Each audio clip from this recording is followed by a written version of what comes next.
Welcome everybody, we're here in the heart of Melbourne. It's Albert Park and it's qualifying for the Australian Grand Prix.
Welcome to the stream, guys.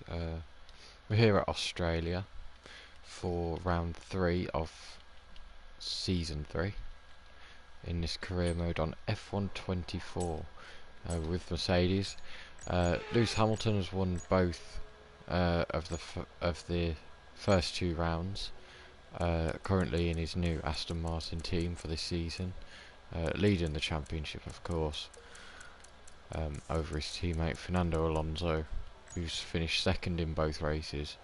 So we're going to do what we usually do, skip towards the end of quali. Aston Martin, of course, every weekend they're required to remove an upgrade, so that's brought the grid a lot closer, especially VCarb, who have also made upgrades into this round.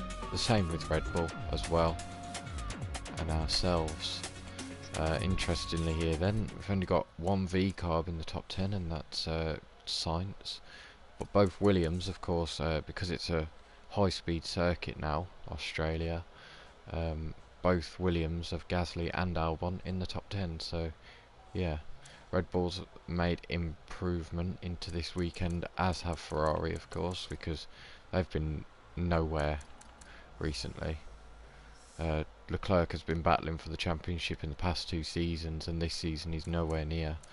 But yeah, this is how it's looking then. Ocon on the verge of being knocked out. Behrman just in that knockout zone with Porsche, the 2 rookies of the season.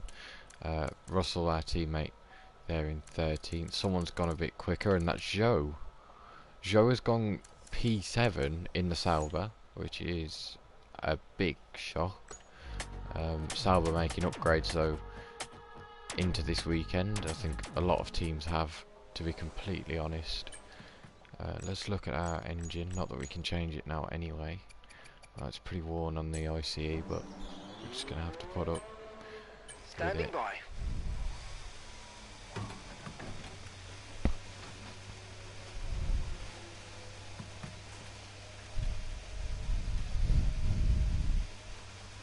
So we done Australia in the first season of career mode when we were with VCarb.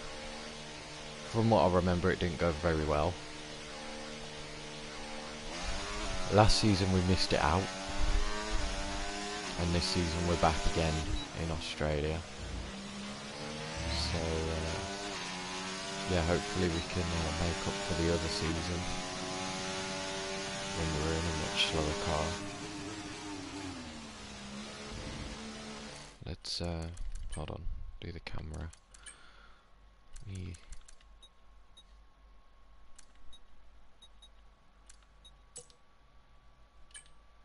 No. That's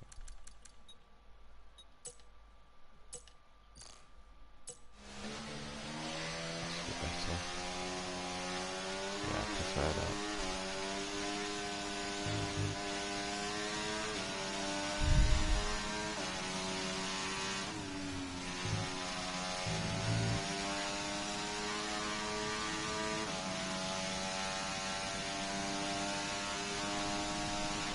drop to P20.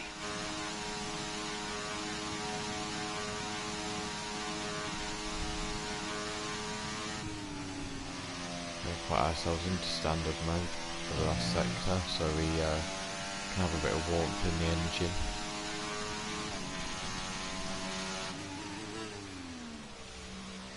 Haven't played this game for a few days now, so it might be a pretty bad first lap, but we've just got to hope that it gets us through whatever type of lap it is. Here we go.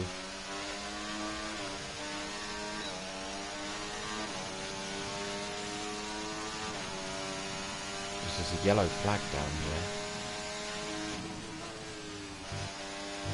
Pretty sure, oh, and a Haas has gone off. So either way, one of the Haas cars are out of qualifying, whether that's Behrman or Hulkenberg, already been in the drop zone. And then what it seems to be is locking up the front tyres and going straight on into the gravel.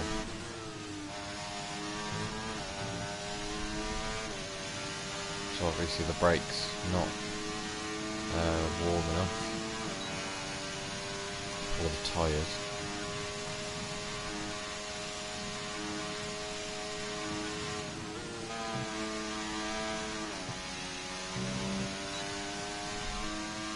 And it was Behrman, sorry, who made that mistake.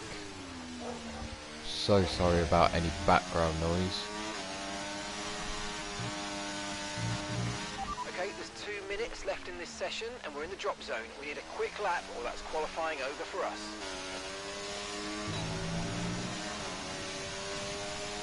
So here we go, what type of lap is it going to be? 15.7, I'm pretty sure that we're out. Yep, we're out in Q1. A bit disappointing, but it happens. And actually, I was saying about Ferrari's performances, Leclerc is only 0.083 away. It's pretty close between everyone, actually, I must say. I mean, we're not that far off our teammate, only 0.2, so that's around the performance of the car. Then it just doesn't suit this track. Zhou Guanyu put a good lap in, of course, to get through, and yeah, that's qualified over already. We're out with Porsche, Hulkenberg, Behrman, who had the mistake and didn't get to improve, and Lance Stroll.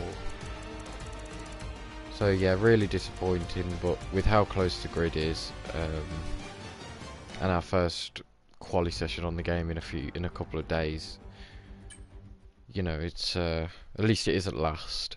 Let's put it that way. But we might actually start last if I'm going to change the engine, which I don't know if I am yet or not.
So let's get into the race and we'll see where it's only gone up by 1% on the internal combustion.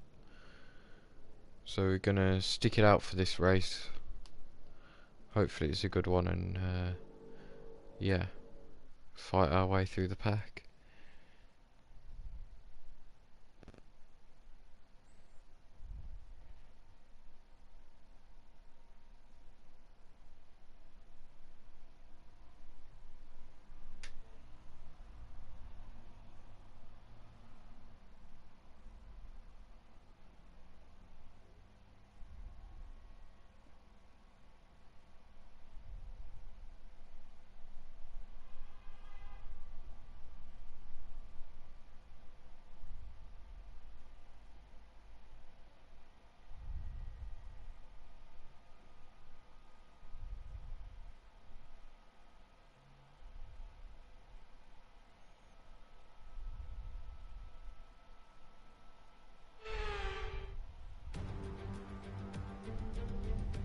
Well, once upon a time, this used to be the season opener before it fell victim to a pandemic reshuffling. But now Albert Park is back at the heart of the F1 calendar, so welcome to sun-kissed Melbourne for the Australian Grand Prix. So here we are at Albert Park Circuit, 3.28 miles around, with the streets making for a bumpy surface with little undulation. There are 14 corners around the lake, with the best passing opportunities coming at turn 1 and turn 3. It's time to see how our drivers are stacking up after yesterday's exciting qualifying session. Fernando Alonso lines up on pole position, and Lewis Hamilton completes the front row. Looking at the rest of today's grid, we have Verstappen, Sainz, Perez, Ricciardo, Norris, Leclerc, Oscar Piastri, Tsunoda, Russell, Albon, Gasly, Ocon, Joe, Edwards, Théo Pourchaire, Hülkenberg, Behrman, and Lance Stroll brings the grid to a close. It's almost time for those 5 red lights to go out then. Let's see who can prevail today. And joining me in the commentary box today with the best view on what is about to unfold and some strong views on the action we're about to see, Naomi Schiff. I know what we've got to do before the start of today's race, but what about our driver? What do the final hours look like for them? Well, every driver certainly has their own way of preparing themselves before a race. But I can tell you that pre-race rituals are a real thing. When I was in go-karting, I used to touch every wheel in a specific sequence before I got into the kart. And then I stepped up to cars and had a specific set of fireproof base layers just for race day. So watch the drivers when they're on the grid. Some may be sitting on the floor and isolating, others may be up to other things that they do. But these little things really help their minds get ready for the race. The boss wants another podium finish this weekend. I know you're more than capable.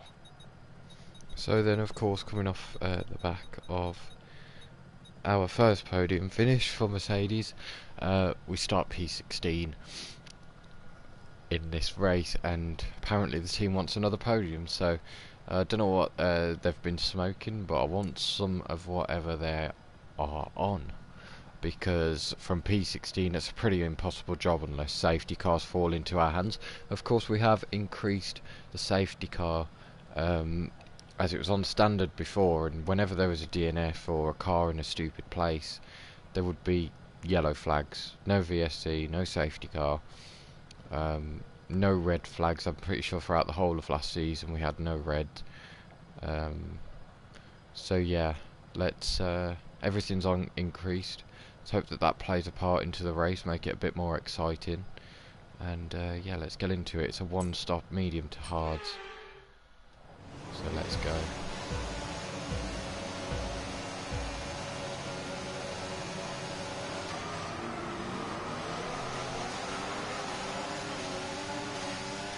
So already it's a bit of a slow start for us.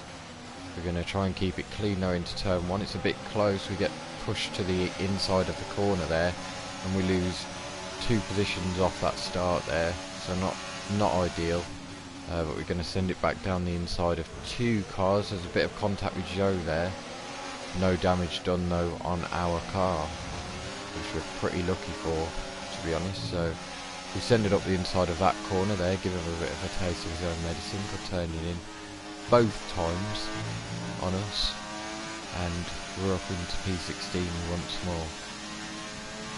Okay, the start was fine. Let's try and move forward.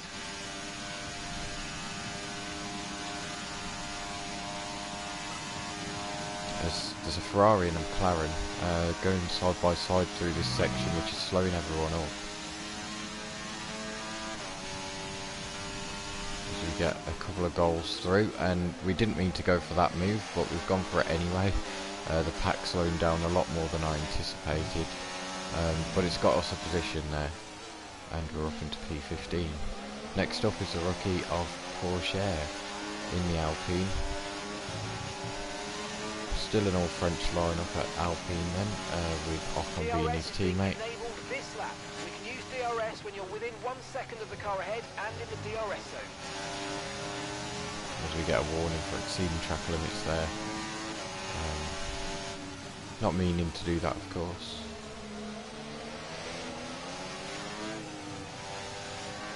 The DRS, of course, is enabled for this lap, from this lap onwards. You might experience some understeer now that you're in the wake of the car ahead. Try to get past as soon as possible. We get a nice little exit out of that corner, better than Pourchaire did. We're going to move to the inside for this corner and sail through just about, and we're up now into P14 then, making steady progress through this race. Pourchaire's back in the slipstream now. He could potentially go for a move, but he doesn't.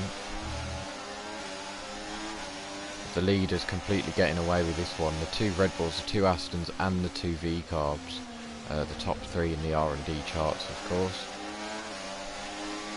But it's Hamilton who leads again, so could he go on to win his 3rd race this season? Back. We're seeing a gap starting to form.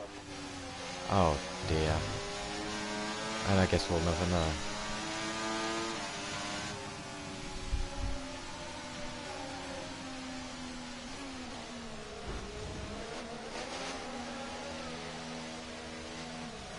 And race is over on lap 3 already. Let's use overtake and burn off some of this energy. Before it's even got going, we're making steady progress, but these things you can't help, and we are already out of the Australian Grand Prix. It's happy days for the Fonz. A winner today, Fernando Alonso. And it's one thing to win, but to win like that in total dominant style, that was a fantastic drive, and it is not one that we see very often.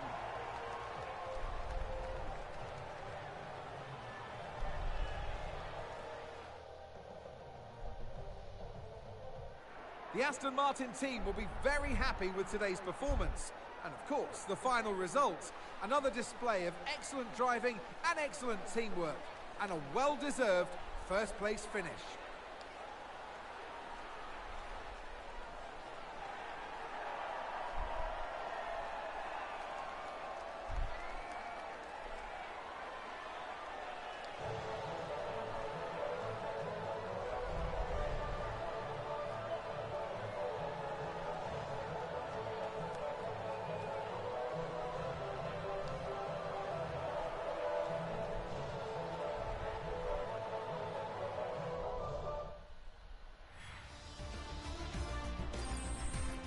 Well, what an end to another fantastic weekend of racing. Thanks to everyone who joined us, and we'll see you for the next one. So then, of course, we didn't really get to see much of that race. So, yeah, your top 3 is Alonso finally getting one up on his teammate Hamilton. Then it's Verstappen, and then Hamilton finishing 3rd. So Alonso's managed to finish 2nd when he hasn't won. But Hamilton finishes down in 3rd when he hasn't won. Then it's the 2 V-Carbs and the McLaren of Lando Norris, who had a nice little battle with Leclerc at the start of that one. Then comes Perez in the other Red Bull, down in 8th.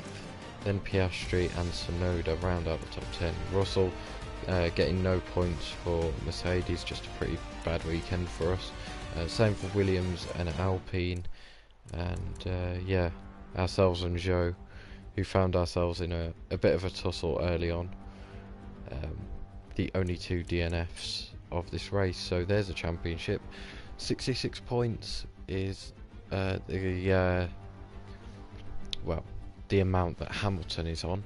7 points ahead of Alonso. Then Verstappen does some catching up. He's 21 points behind Hamilton. Then Sainz still keeping that P4 in the championship, 32 points, 34 behind Hamilton. Norris is on 26, 40 points behind Lewis and ourselves. So Lando obviously overtaking us for this weekend in the championship, and by 3 points, and we're 3 points ahead of Leclerc as well, who comes as the 7th. Then it's Ricciardo getting some more good points for V-Carb. Then Perez in P9 and Russell round out the top 10.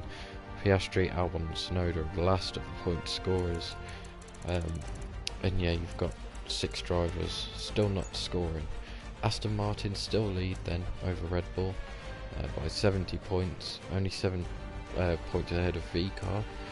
Then it's McLaren who overtake us, going into the end of this one by 2 points. Then it's ourselves in P5, Ferrari in P6 and 21 points. They've done some catching up, and Williams, the last constructor to score points. Alpine, Haas and Sauber, all of their drivers yet to score. Well then, that was quickly over, wasn't it? We're going to do the next one, because I can't just leave it like that. I've been on stream for like 20 minutes and that's it.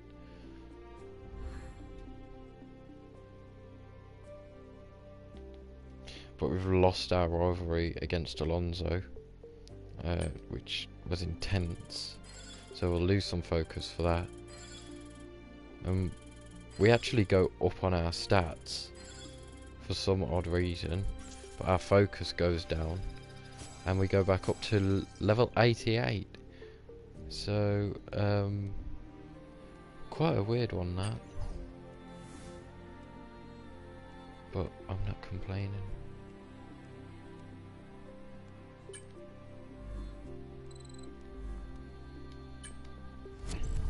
Completed all of our objectives too.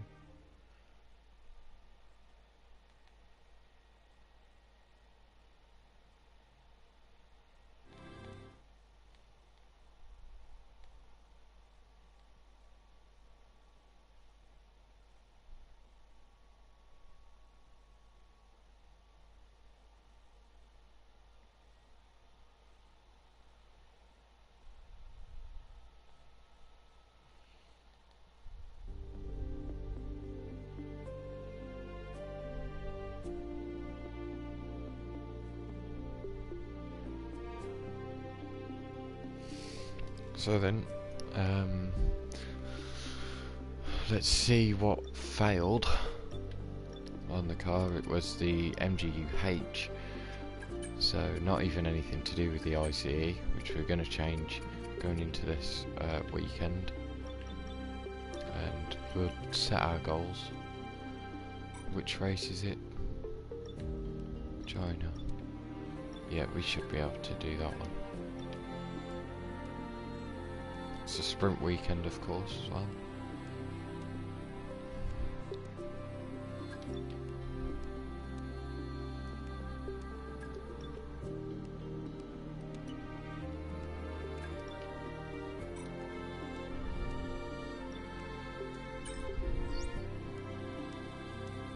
Okay, mate, I'm pleased to say that our new parts have come through without any issue, so they'll be on the car, ready for the next race weekend.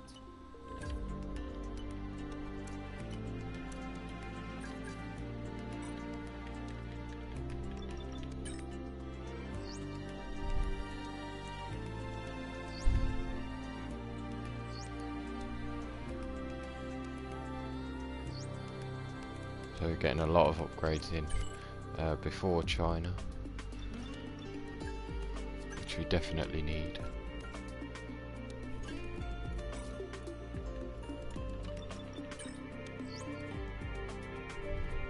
Still one more just before we go to the race weekend, and it comes through nicely. And we're now third best team on the grid. So, yeah, a lot of upgrades going into this one. Let's hope that they pay off and that we can actually do something with them. China, we usually go strong here, so hopefully, we'll be able to pull off a good result.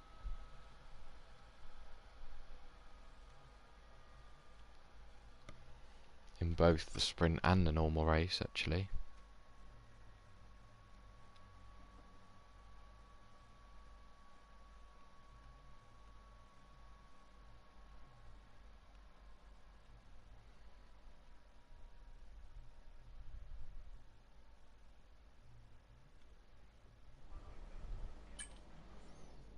And it looks like it's going to be wet, actually. We've not got any weather reports, but here we go then. VCarb massively closed the gap to Aston. They're basically level on performance now. We've overtook Red Bull, as I've said. McLaren have made a step up too. Sauber are now level with Ferrari, Alpine not far behind, and Haas have overtook Williams, so Williams are now the worst team on the grid. And they've been doing pretty well as well with both of their drivers, so that's quite odd. But yeah, we've only got the one practice session, so we'll try and get all the resource points in, as that's what's necessary for us.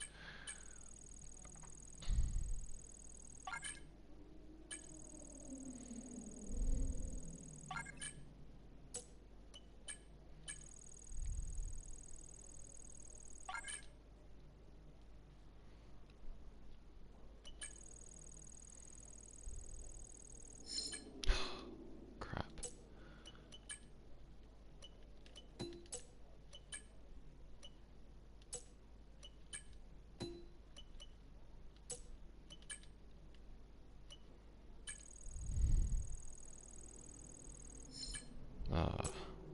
Well, we got some resource points anyway. It's not too bad.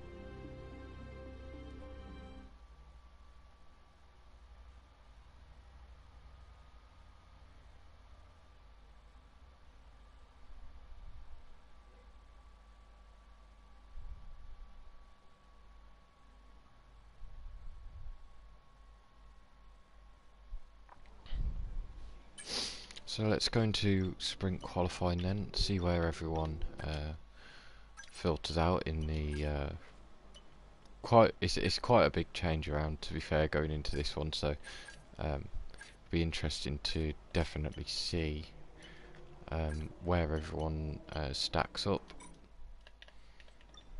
So yeah, let's go into sprint quali.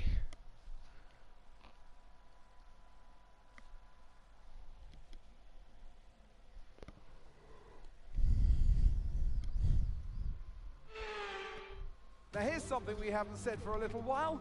Welcome along to qualifying in China. After a few years absence from the calendar, it is great to be back here. But just who is going to put their car on pole?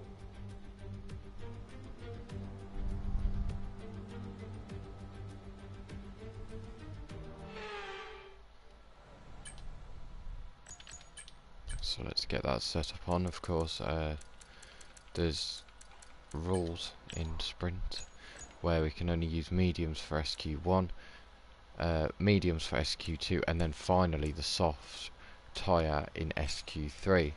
So we're going to make sure that we only get one run on each of the tyres, so we don't need to do any more. But even with Aston's, you know, dropping upgrade, and you know, the likes of Mercedes, ourselves, and VCarb catching up, still got quite a gap. You know, there's still 1-2, so yeah, that's very interesting, to say the least. We're obviously going to wait until we can be the last ones out on the track. Okay guys, everyone be aware, the car's ready to go. Finish the session as soon as we cross the line.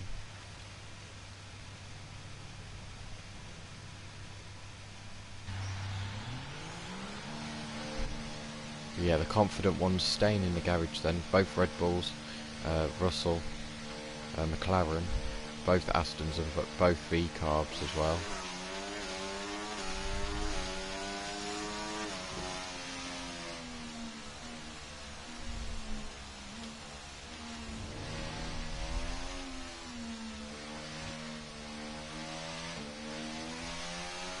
And we've been pushed down to P20.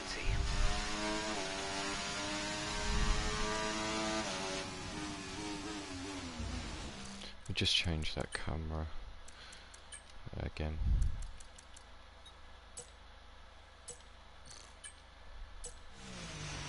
There we go, sorted. That's fine how it is now.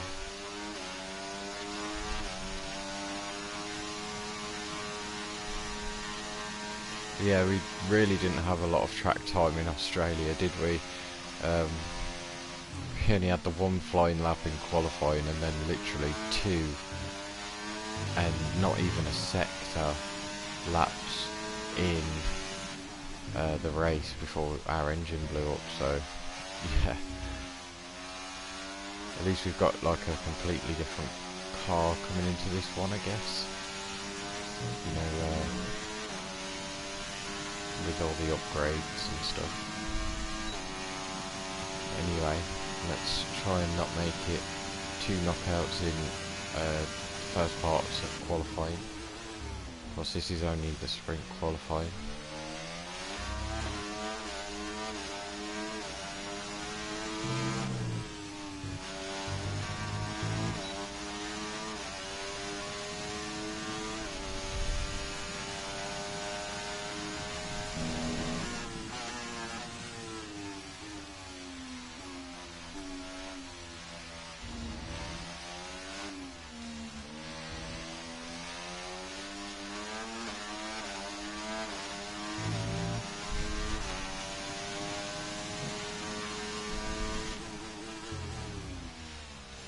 So we get a purple sector 1 there on the mini-map.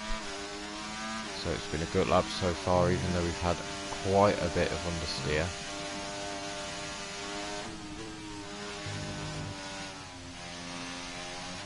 And again there. We've dropped to P20.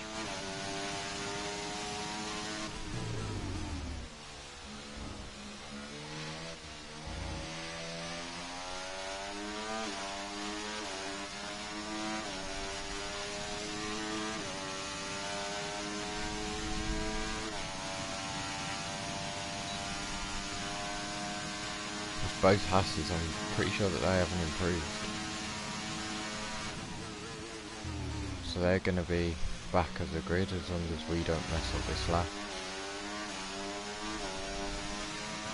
Both Alpines will be out too. We're across the line and that's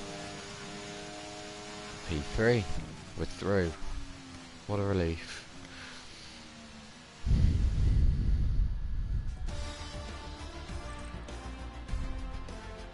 And Russell's up there too, he's in P5, so yeah, it's really looking like it's ourselves v VCarb at the moment.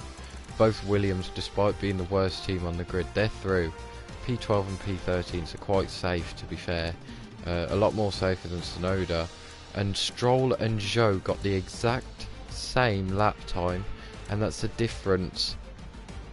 Nothing is the difference between getting knocked out in SQ1 and getting through to SQ2. That is amazing, but because Zhou set the lap time first, he gets through, and his teammate Lance Stroll, he's out. So yeah, as I said, both Alpines and both Hasses, Behrman out qualifies his more senior teammate, but it's the other way around for Ocon and Pourchaire. So yeah, on to SQ2.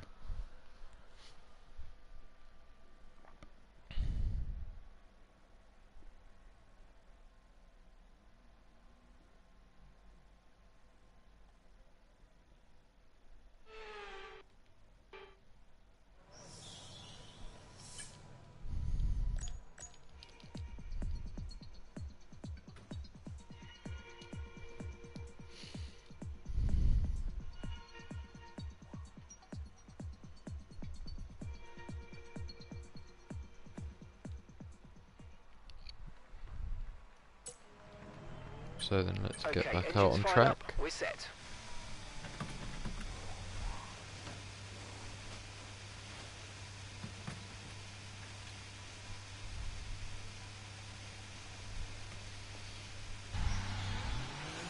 There's only one car not out on the track, and I'm pretty sure that is Carlos Sainz. Yep, Carlos Sainz not coming back out. Everyone else, meanwhile, out on track. And I'm pretty sure he's second at the moment, 2 tenths off Fernando Alonso. So he could actually be in danger here. If everything's as close as what it was in Melbourne last race. Drop to P15. In the qualifying, then yeah, for certain he's definitely at risk of being knocked out here. But both Williams 12th and 13th again. I think that is going to be their grid position, to be completely honest. We've got a wet sprint race though, all the way through, no sun icon at all. So this will be it'll definitely be exciting, that's for sure, for the sprint. And the main race as well. Main race has got a sun icon and rain icon as well. So yeah, the same for full quali. So it's always China. China is like, bang, here's the season and everything. Like, this is how the season's going to go and everything. And that's what it's been for the past 2 seasons. In this career mode, is China has really set off the pace for the season and made it really start to come alive, to be fair. So anyway, enough waffling on our out lap. We're going for our proper lap, and let's try and get through into SQ3 here at China.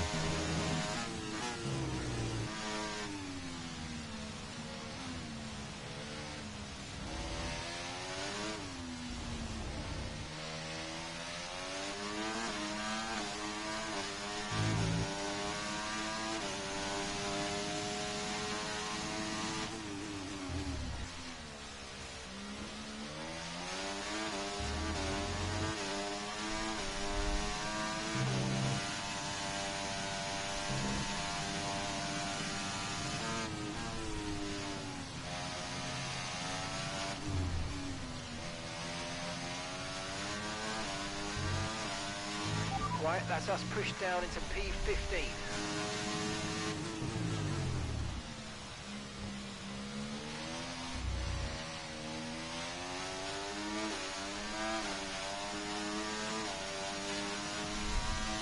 It's been a nice lap so far here. We've just got the rest of this straight to go. A hairpin and an almost flat left-hander. And then a run to the finish line to see if we can get through into SQ3. Here we go then.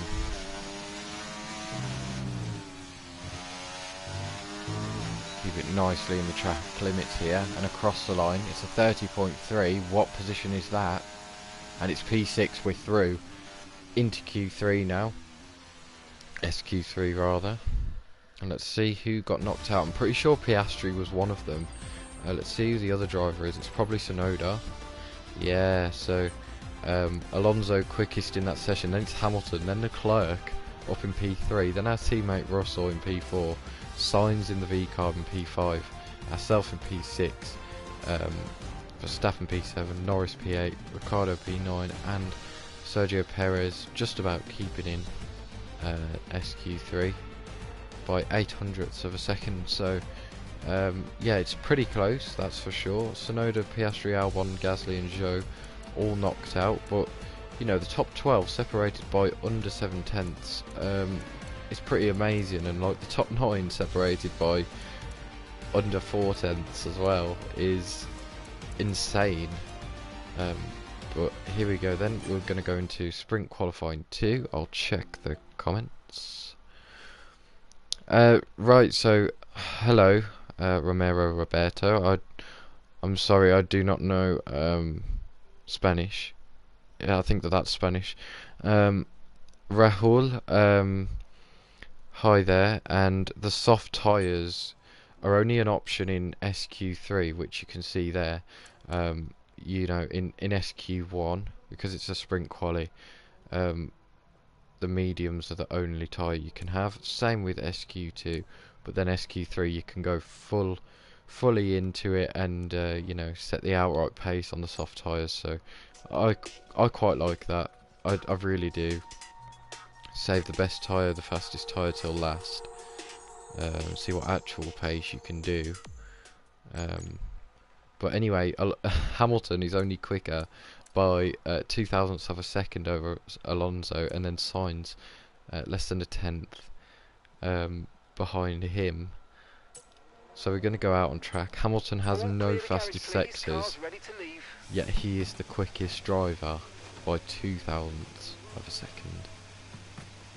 It's crazy. Aston Martin this season, they are so quick, but I'm glad that we've applied that R&D scenario where the top team need to remove an upgrade from their car in every single race weekend until they are not the top team anymore. So it could be any upgrade, it could be a minor upgrade, it could be a major, it could be an ultimate upgrade that they remove from any department as well. So you know, reliability, even though it doesn't affect the performance charts, you know, it definitely affects out on track, because if they start having engine failures while they're trying to, you know, win the constructors, that could throw it all down the drain there. They've got a 70-point gap over Red Bull in the constructors right now, and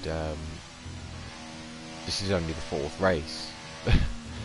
And we've got 16 altogether, 16 races. So anyway,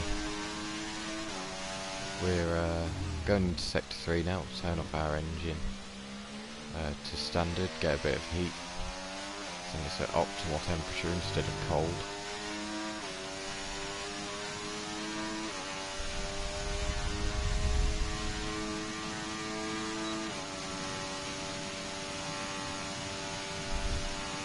And we're going to go for this final flying lap of sprint quali. Let's make it a good one. Let's see what we can do with whatever we've been given, with the upgrades coming through for this weekend. I'm pretty sure that there's a McLaren out on track 2 with us, and a Ferrari, so we'll see what they can do as well. Everyone else is still in their garages and won't have time to come back out. They've done their runs at the start of quali. Climbing over the curb a little bit there. That's definitely not helped us in terms of stability. And it's not a purple sector 1 like we usually have him, which is no surprise there. But anyway, it's time to make up for it in the final 2 sectors. Got definitely a lot less understeer than in SQ1 and SQ2 now, because of the more grippier tyre.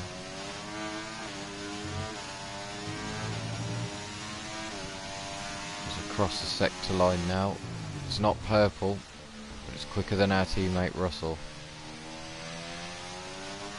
Now down the kilometre-long straight we go, and we head towards the DRS using our ERS to try and maximise the potential of this lap. We disable the ERS and enable ERS to save some for that last run towards the finish line. Then through the hairpin though, nicely done there, nice little exit out of there, and to the final corner now we go. Round it, open the DRS, ERS enabled 2, across the line, and it's P7. We're behind Russell, but it's only by 1 position. I kind of stuffed it up at the start of the lap. That is our strongest sector for definite through that quali session. So, you know, I had no chance basically going into sector 2 and sector 3. But anyway, there's your grid. So it's Hamilton and Alonso separated by 2 thousandths. Just shows this season how close they have been. Then it's Carlos Sainz, also below a tenth away from pole position or sprint pole. Then it's Max Verstappen, then Daniel Ricciardo, then it's Russell, then ourselves in P7, Leclerc in P8, Norris in P9, and Perez rounding out that top 10 for the sprint race, which is wet as I mentioned, so stick around for that one.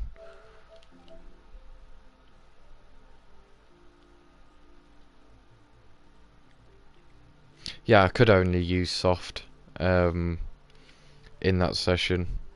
Don't worry. All of the cars are the same. We're restricted to only one set of mediums, or one set of tyre each each sprint qualifying. So yeah, everyone had the same. But yeah, thank you. But yeah, stick around for the sprint race. I'm sure it's going to be exciting.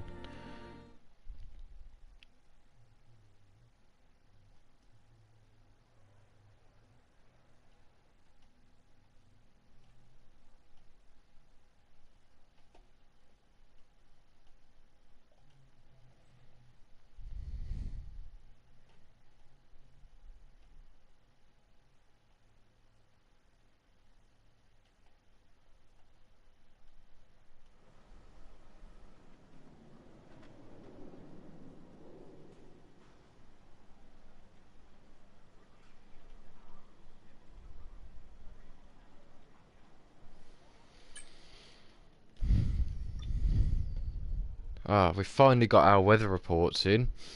So sprint is heavy rain to start off with, then it goes to slightly lighter.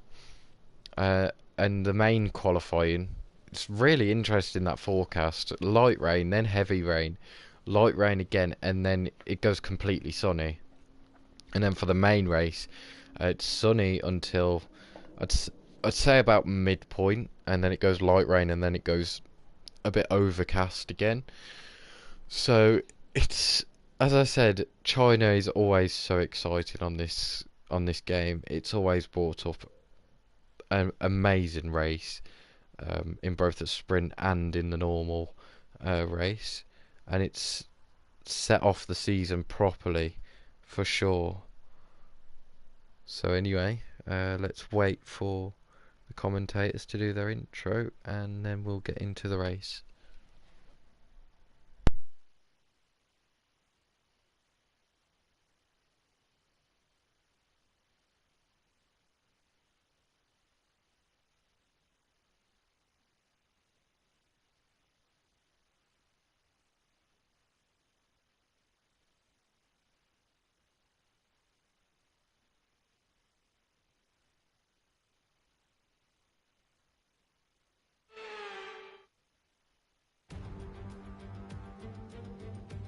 It's wet here today, and we're expecting those downpours to continue.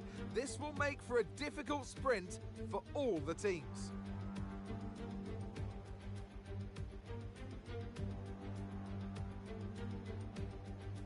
The ever-tightening turns of 1 and 2 will prove tricky in the slippery conditions here in Shanghai, and anyone that slides wide will lose a lot of time getting back on track.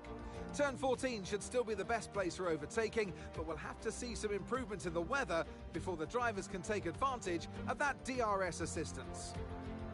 Off the back of a fantastic qualifying session, it's time to see how our starting grid looks for today's sprint.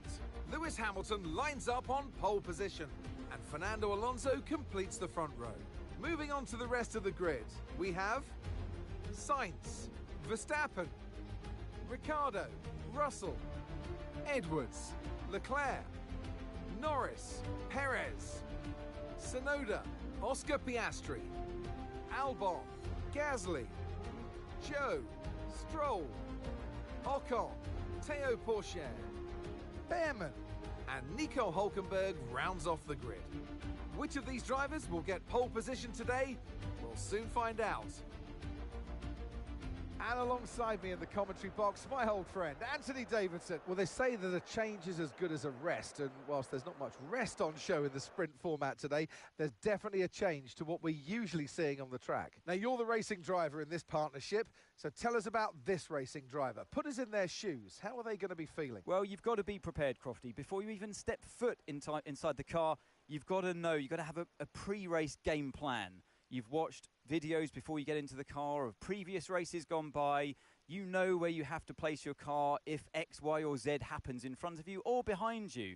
So having this clear game plan is absolutely essential before you get in the car.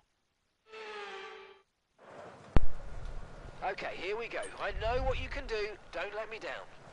So then it's telling us to be on the wet. Of course, we've got that inter patch at the end of the race. It's only 10 laps though, because it's a sprint.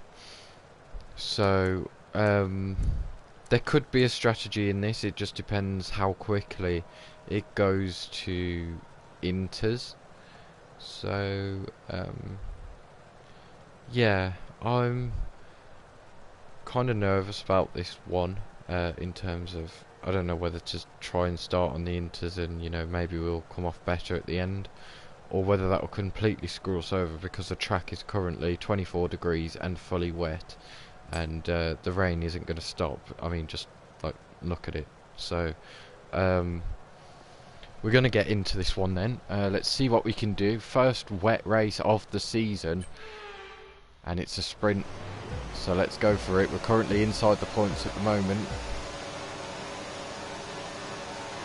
and the lights are out and away we go. It's actually a pretty good start for us, pretty slow for everyone, to be fair. We've got the inside of Russell and Ricciardo, and there's a crash there between all three of us, and there's debris flying everywhere from that. Let's have a look back at that one.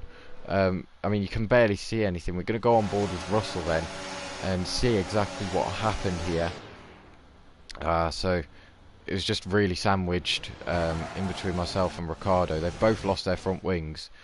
We've got absolutely no floor now as we come back on the track, and it's going to be a difficult rest of the sprint. I'm surprised that's not a safety car of any sort because of the debris, but we just got to get on with it now. We've got work to do like we had in Australia, so hopefully it doesn't turn out that way that Australia did, but we're going to have a lot less grip.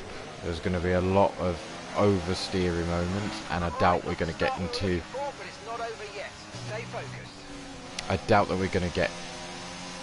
the top 8, never mind the top 10. So yeah, it's just absolutely been screwed away from us as we send one down the inside of Porsche there in a slower car, so that was to be expected. But yeah, just really unfortunate that because Ricciardo started turning quite early. Maybe he didn't know that it was 3 wide.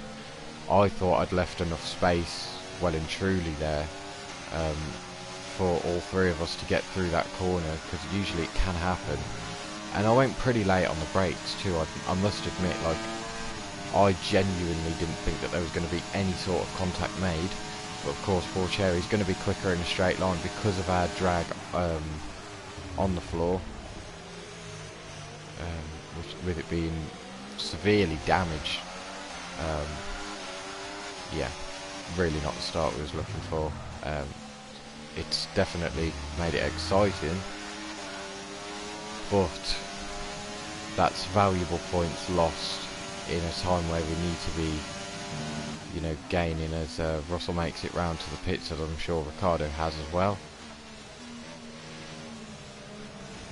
As I was saying, we should have been gaining points or starting to build up points now.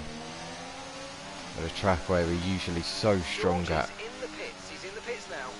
in both the sprint and the race and in all qualifying, we're usually strong here no matter what car we've got. In V-Carb in our first season, taking our first podium of the season at this race. So yeah, it just shows, like, you can be good at a track, but if something like that happens, then you're screwed over.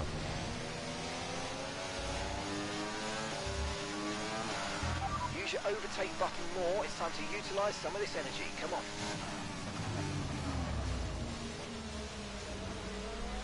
So anyway, we need to head down now. No DRS.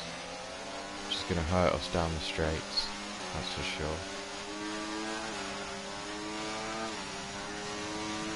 As we have a massive snap there. Almost go off the track. Look out for a bit of understeer when trailing the car ahead. They're going to be giving off dirty air, which is going to affect our tyres, so try to get past. Oh, and there's a crash. Oh no. Oh dear. Guys, what is happening? Like, genuinely, what has happened here? I cannot tell. Someone spun or something. Oh, and Leclerc spun. And that's caused an absolute a melee into the hairpin. Okay, red flag, mate. Red flag. No overtaking, please. We'll see you in the pit lane. And that has helped us. That has massively helped us with this red flag. We're closer to the pack, and it's our first one of the season. So, Far, but this is a chance to take a breath. We've got another half of this race to go, and there's still a big opportunity there. is that saying that we're going to be on the softs? I can't tell. Please don't put us on the softs, please. Right, we'll see. We'll see.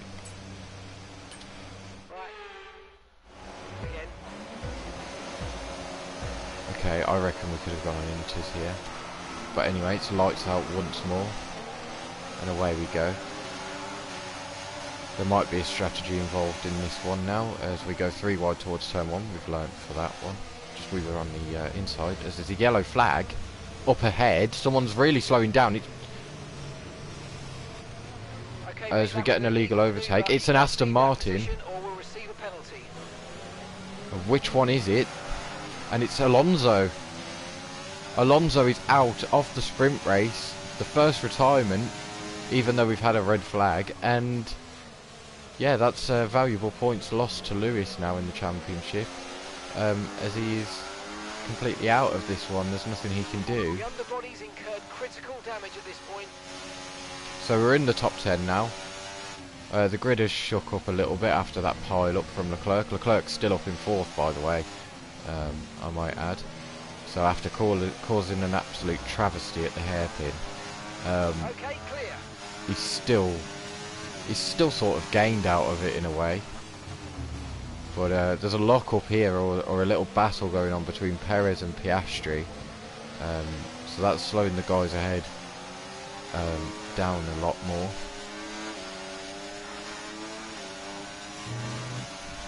Right, we're no longer sure that these tyres are the right ones. It might be time to come in and change. So I don't know whether to stay out. It's going 3 wide into the hairpin, by the way, where we've already had a red flag. This is absolute madness. This sprint race is just crazy. Perez gets a bit of damage from it and a really bad exit. We gain a position on Albon and Perez, and we're back up into the sprint points as Perez comes into the pits there. He zooms in. So does an Alpine behind, so maybe they think it's time to come in and change tyres. Tyre condition still looking good. So what did I say at the start of this one? It would be an absolute exciting sprint race, despite it only being 10 laps. It's the wet races, they always mess things up, and you know that's the best thing that you could have in an F1 race, is for things to be shook up a little bit. You know, we've got Albon in the top 9, Stroll in the top 10. In a Sauber that really hasn't done well the past 2 seasons. So yeah, I'm enjoying this one a lot so far. We're back up into the points after our little crash on lap 1. And now we've got a strategy involved too. Because of that red flag and how long it took, the rain could be clearing off. And it could be time for dries. We're going to try and cool these tyres down though, as we've started to feel a bit of oversteer from the heat that are in these.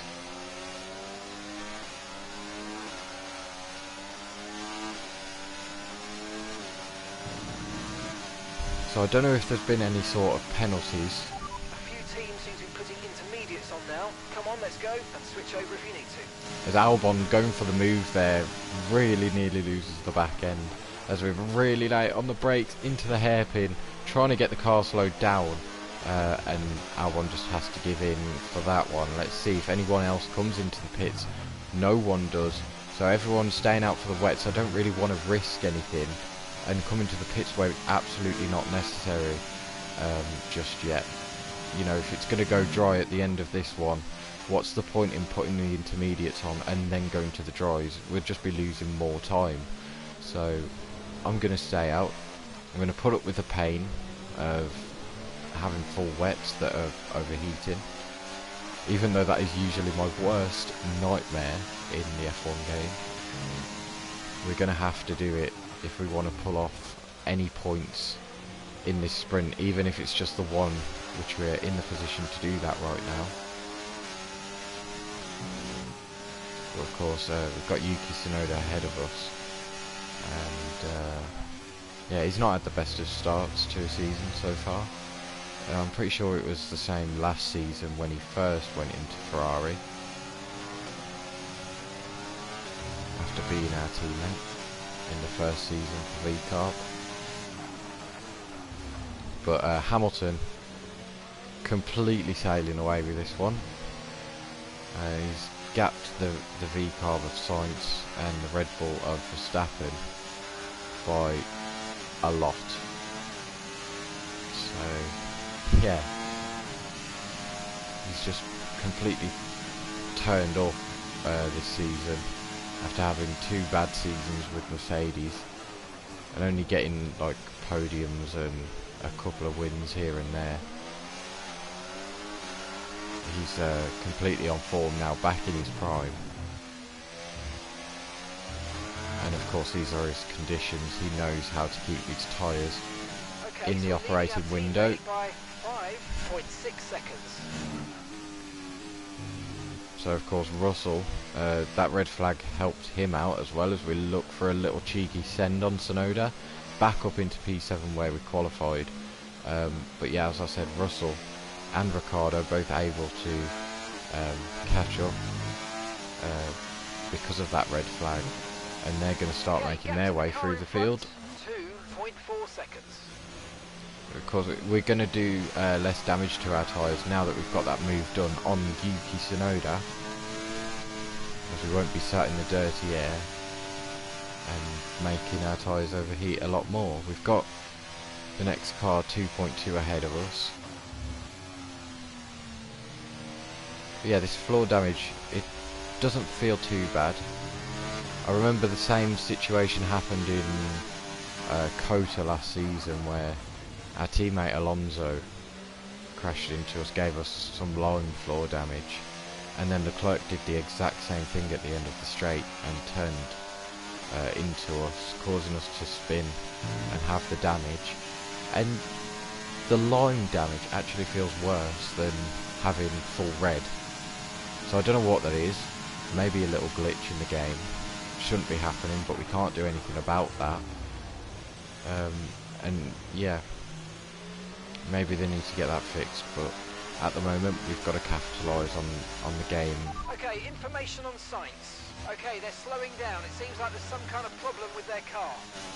So now it's time to really push, because Sainz in P2 of this race currently is facing an issue with his car. He's slowed down a lot there. That Verstappen and Leclerc are right behind him. So I don't know, maybe in these next 2 laps we could all catch up, but Perez doing the fastest lap there. He's probably on the intermediates. But has it worked out for him? No. There's a yellow flag behind. I don't know who that's for, we'll find out. I don't know if it's a spin or an engine failure. I think it's a spin. That's a spin.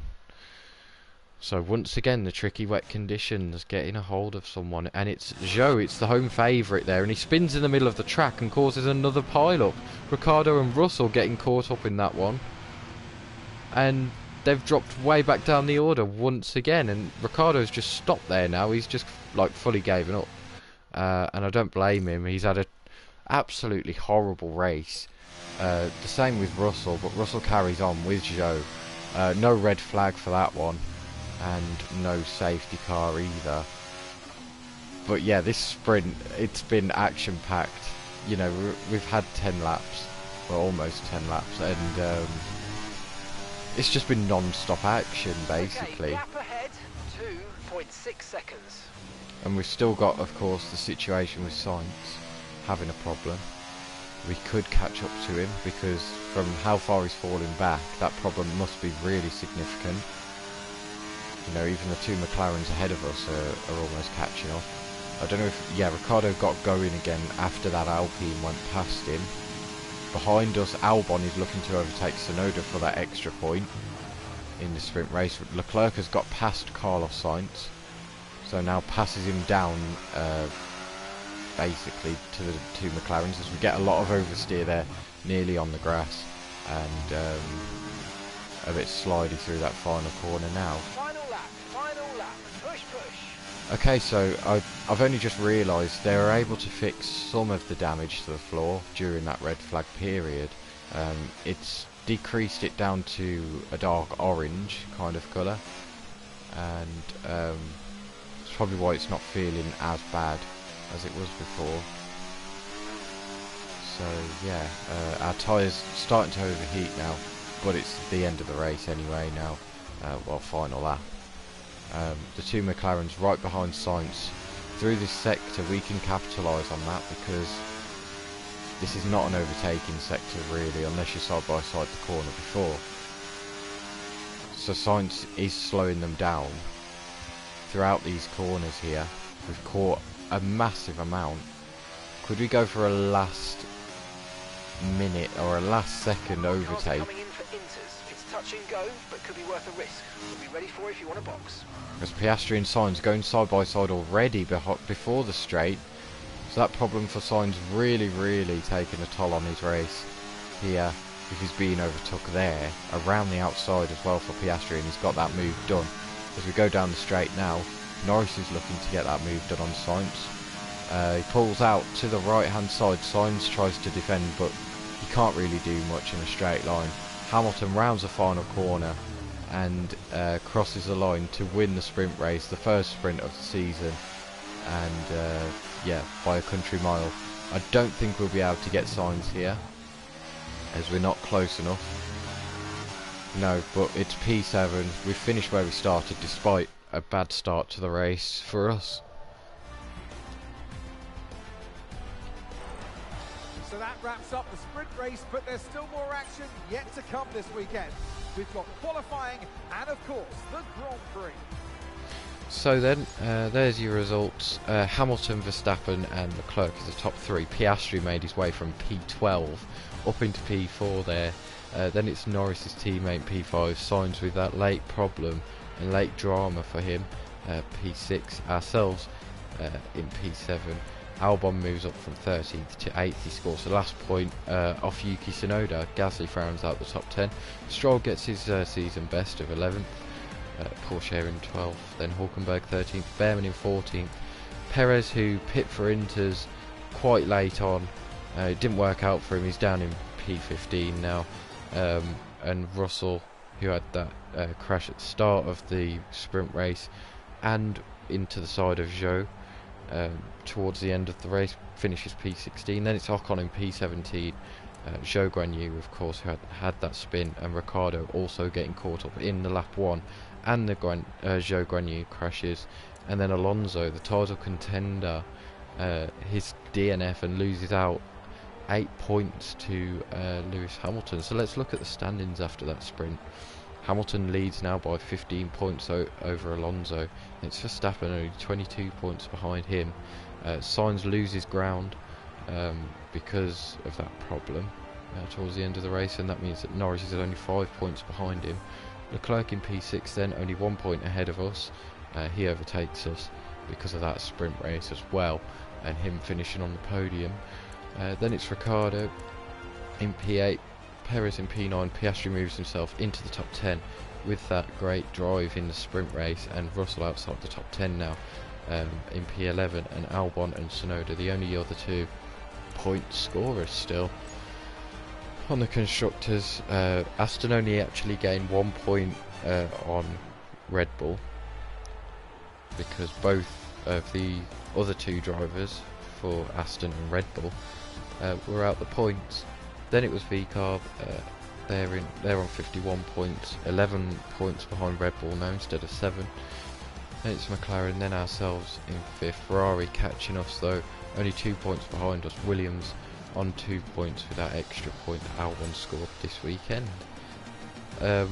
If that was a sprint, then I look forward to the race, because going from dry, wet, dry, that is going to kick up some amazing drama. And we've still got the qualifying as well, which is going to start off light rain, full rain, and then light rain, and then dry towards the end. So yeah, China delivers once more here.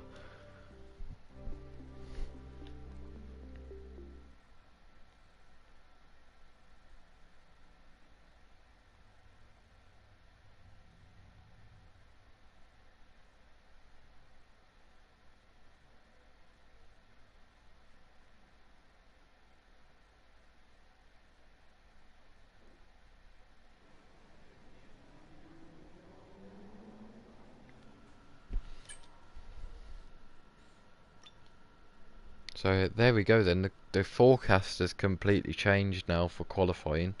Of course we're using approximate weather, so now instead it is going to be dry until the end of qualifying, where we have a spout of heavy rain absolutely from nowhere, but the race has stayed the same in terms of the weather. Yeah, let's get over that sprint race then. We scored points from it, and that is the main thing. So, and let's go into the main qualifying for the main race. We will do that on stream today, and then I'll probably end it. For a little while. Welcome along to qualifying in China. After a few years' absence from the calendar, it is great to be back here. But just who is going to put their car on pole?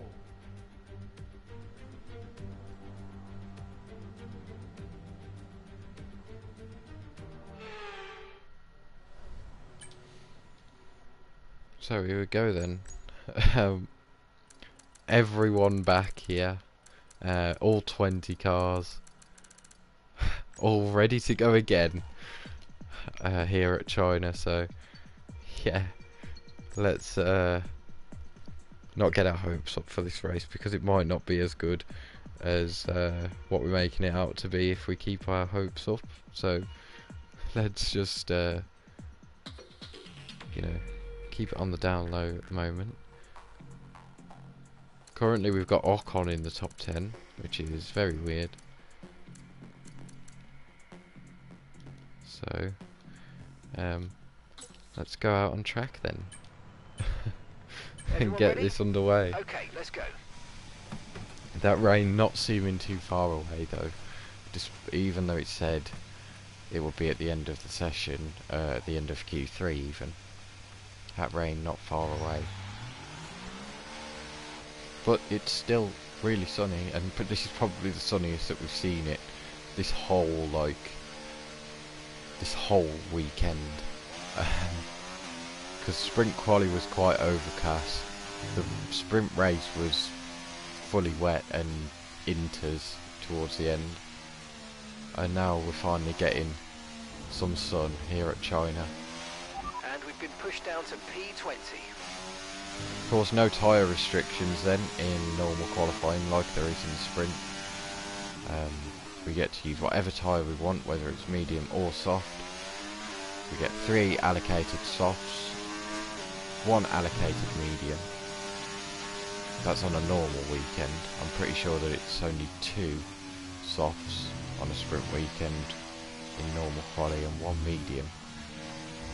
And then you get an extra set when you get through into Q3, but we've got to get there first, so let's try and do our best to do that. Let's not screw up any of our laps like we did in SQ3.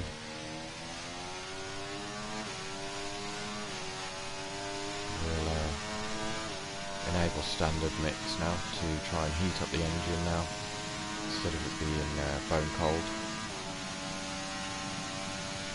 Leaving our lap quite late here, but that means that we get the best of the track with its, you know, what's it called now? The progress of the track, I don't know what it's called. It's there on the tip of my tongue, but I just can't say it. But anyway, here we go for our first flying lap of normal qualifying for the race. It's a nice turn 1 and 2 there.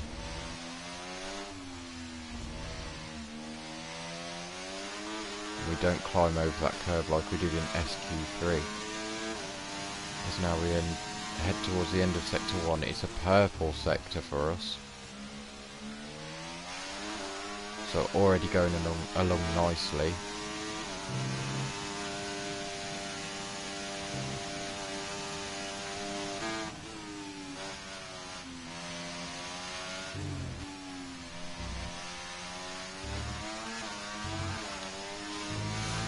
As Russell sets the fastest lap now in qualifying. So we've got a benchmark there of a 29.6. Or as we have a massive snap of oversteer there, we're going to have to use our ERS down this straight now.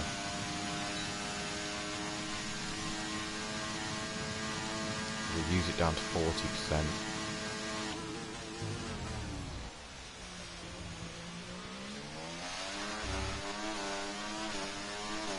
Now we head round the final corner. Okay, there's 2 minutes left in this session and we're in the drop zone. Across the line, and we did a 29.9, and that it puts us in P6, so we're through anyway. Even though it wasn't the best of laps, we're still through, and into Q2. Let's see who's been knocked out then.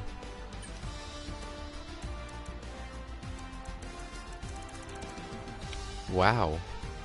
So we've got a bit of a variety here. So Albon gets knocked out in the Williams despite scoring that 1 point in the sprint. Then it's Stroll, then Hulkenberg, Pourchaire and Behrman, so the 2 rookies for this season at the back of the grid. But both Haas's the only team to fully be out of qualifying. Zhou gets through once again in P15 there. Albon's teammate Gasly in P12, outperforming that car obviously, and Russell, yeah, P1, less than a tenth ahead of Hamilton and a tenth ahead of Verstappen. Alonso's not even third, so maybe he's taking a grid penalty coming into this one, because the AI tend to slow down a bit when they know that they're taking a grid penalty because of an engine change. Of course, Alonso with that engine failure in the sprint race. We'll just have to see when we go into it. So the rain, it says it's going to be here in 0 minutes, so I'm going to get on out on the track. Ready. Let's get it out there. I'm going to hurry up about it as well, because I do not want that rain coming down. We usually skip towards the end of the session, but we can't risk it, not with rain in the air. It looks pretty bright actually still, but we don't know how long that will last. So there's myself, a McLaren and a Red Bull and a V-Carb there in the background. Both McLarens actually coming out. All trying to get a lap in before that rain comes down. Dries definitely seem like the fastest tyre at the moment. Okay then, so usually he only says about the tyres when the rain is literally about to come down. It looks pretty bright, doesn't it? It's not just me. So if that rain is going to come down any minute now, then I don't know, this is like the weirdest weather that I've seen in an F1 game.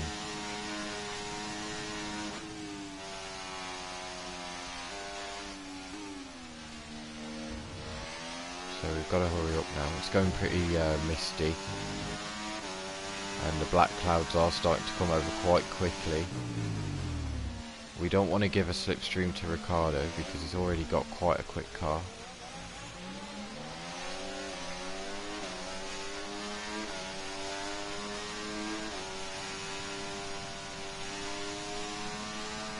So warm up the engine now, down the straight. We don't want to lose too much time because of the weather.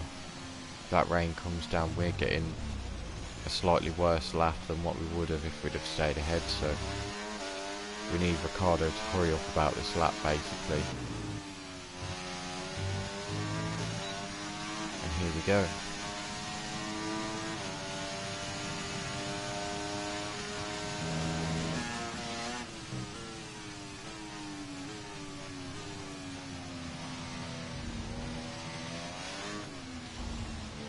And interestingly, I went past the pits and an Aston Martin is still in the garage.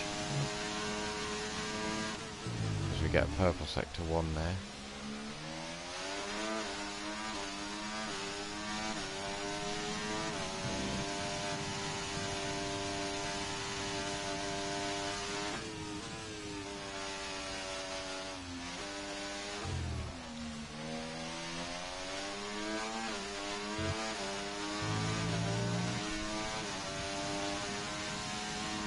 That rain not coming down just yet, but I feel like it's going to start to at any given moment,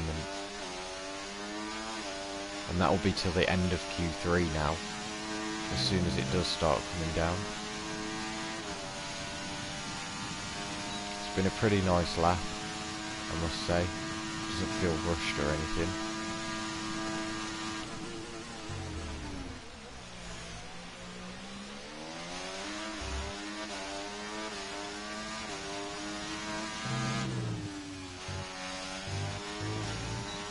Around the final corner, come across the line, and that is P2. We're only 3/4 of a tenth off Lando Norris. We're ahead of Perez, we're ahead of Ricciardo and Piastri, ahead of Sainz as well, which is really ideal for us. So Norris really setting the benchmark there. Of course, Russell did a 29.6 at the end of Q1. We've only got 1 lap of fuel remaining. Leclerc goes P4 there.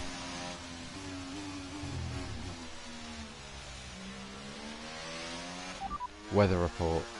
Okay, dry seem like the best tyre for now. Okay, still saying that. He's not saying when this rain is going to start coming down. But we've put our lap in and I feel quite safe with it at the moment. And there's the rain. Hamilton goes P2, so it was Alonso that actually stayed in the garage. Russell goes P4. Verstappen goes P1 there. He sets the quickest lap time with a 1:29.6.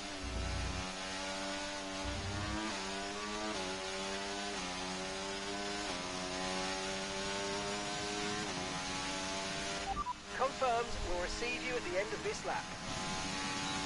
So once we get in the back in the garage, we'll have a look actually at who's yet to set a lap time. Because whoever is left to set a lap time, I mean the track feels really greasy already. Whoever is left to set a lap time, which is that Alpine there that's just gone past These us. conditions are only getting worse. Watch out for standing water. So we've got to watch out for standing water already because it's that strong. This weather, I mean there's spots already in the pit lane as we drive through the Red Bull mechanics.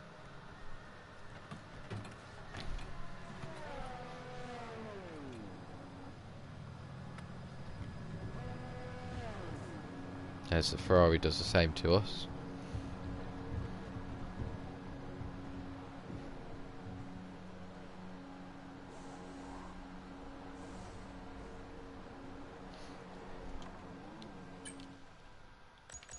So, I want to see Alonso's lap actually.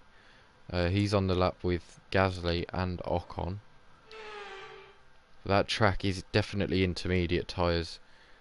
And Alonso's actually the furthest back of anyone. So Alonso could be continuing his really bad weekend here and even get knocked out in Q2. We'll see what Gasly can do since he's going to cross the line first. There's no DRS. So that's basically sealed it now. Gasly's probably going to stay 13th here.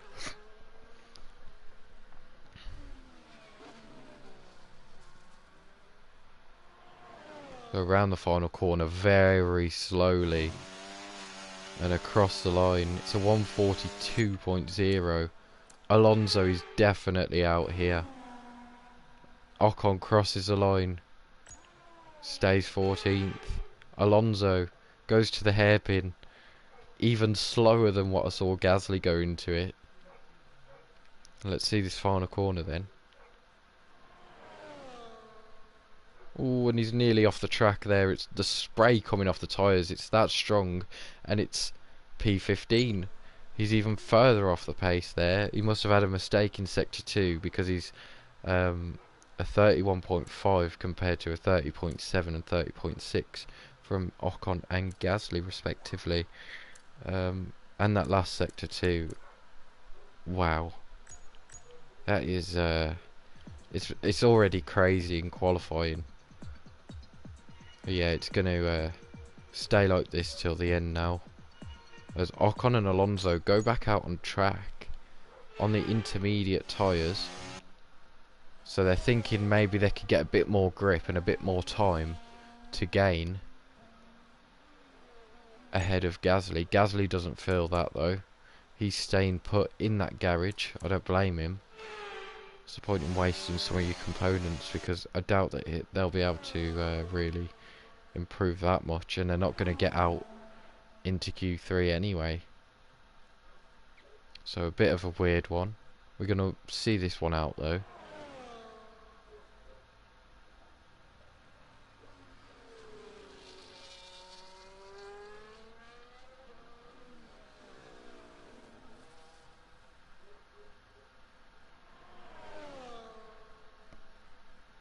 So Alonso definitely a lot quicker through that final corner then.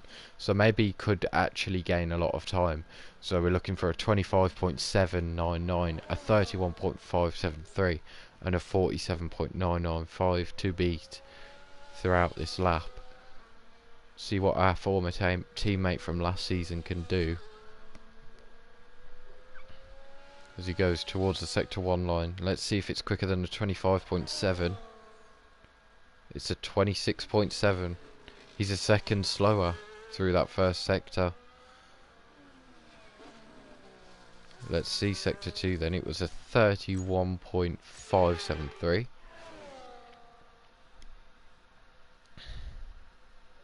This is the second time that Alonso's actually done this now.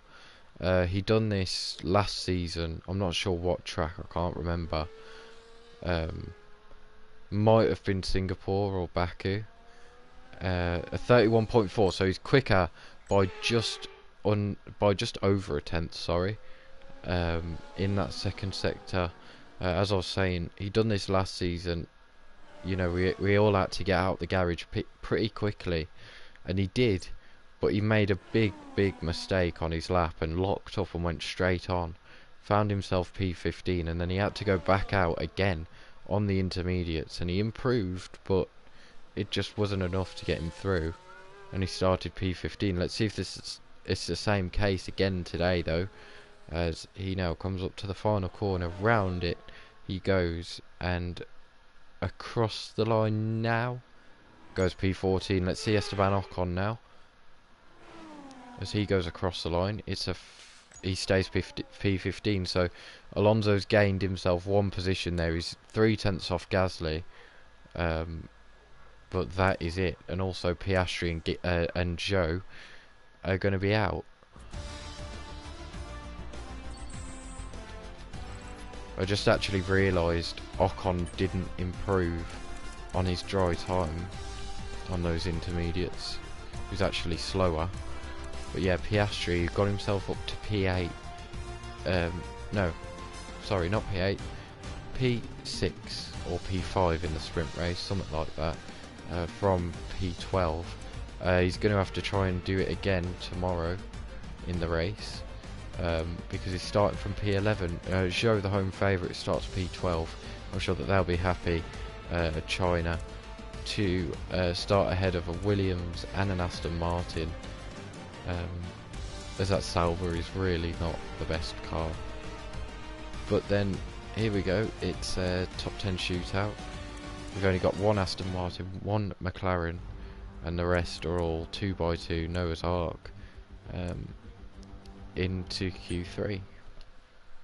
It's going to be wet.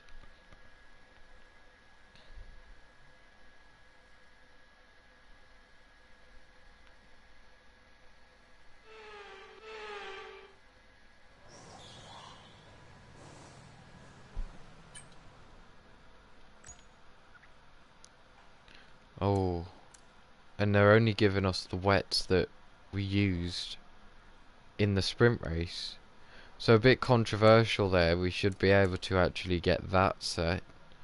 but I suppose we have got to save some just in case the rain does get so bad in a normal race.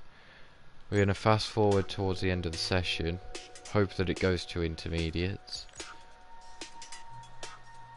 but if not, then we're going to have to set our lap on this. So the grid is actually looking really, really weird. Perez is on provisional pole. With conditions as they are, I'd suggest you take a set. So everyone's out on those full wets. Does it look like full wets? It does. Unfortunately it does. Oh, it's saying that the inters are quicker. I'm going to risk it because Take it easy to start with, the track's very wet. either way, like, we won't get a good lap in. Not on those wet tyres that are so worn. And you know, being on the quicker tyre, it could even get us this pole position. It's throwing it down, so I doubt it, but it's definitely worth a try.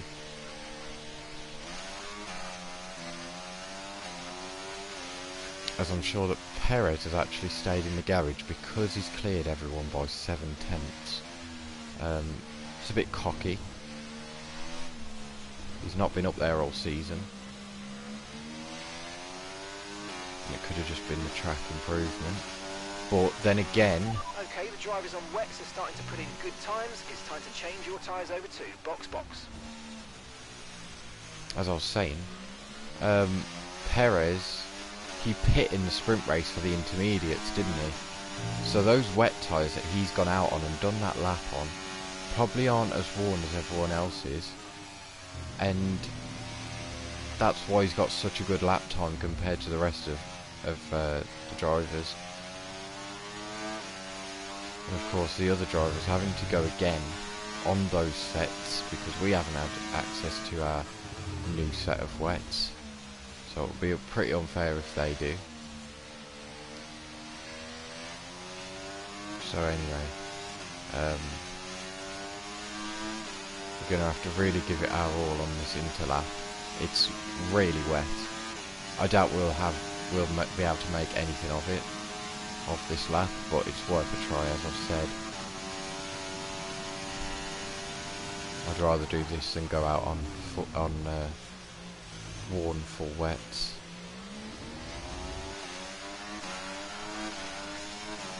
So here we go then. It's time to put in this lap. It's probably going to be an absolute misery, like the weather.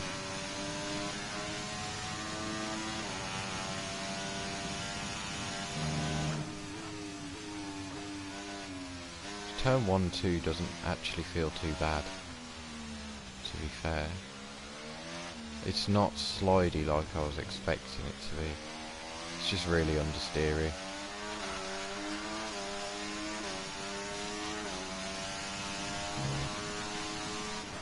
As we get a purple sector 1.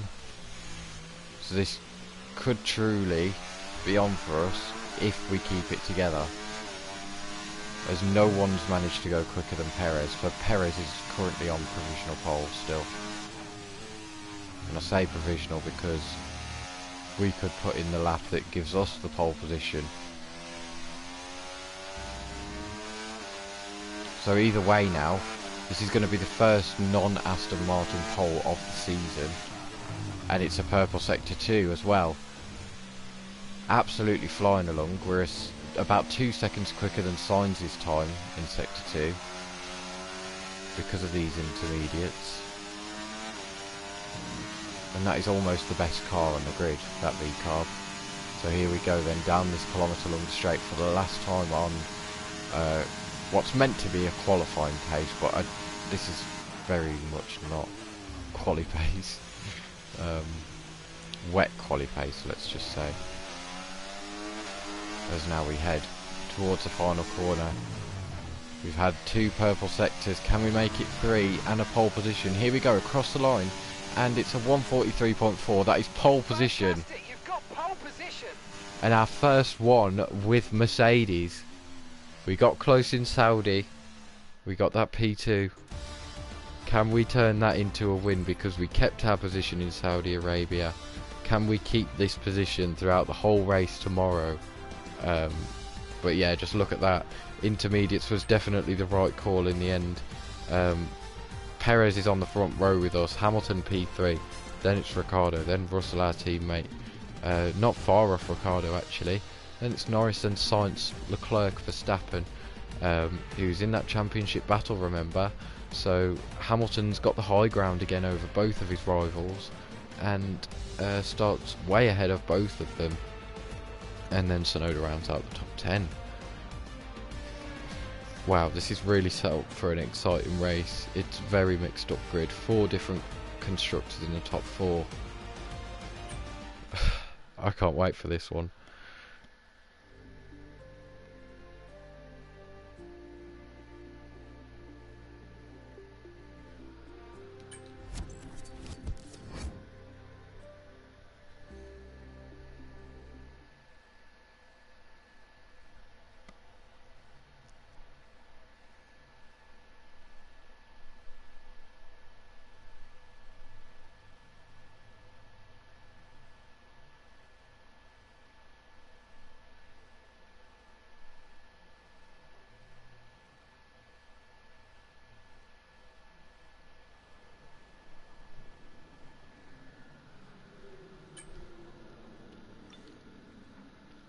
So there's your weather forecast once more for the final time before we get into the last race at China for this season. Let's get into it.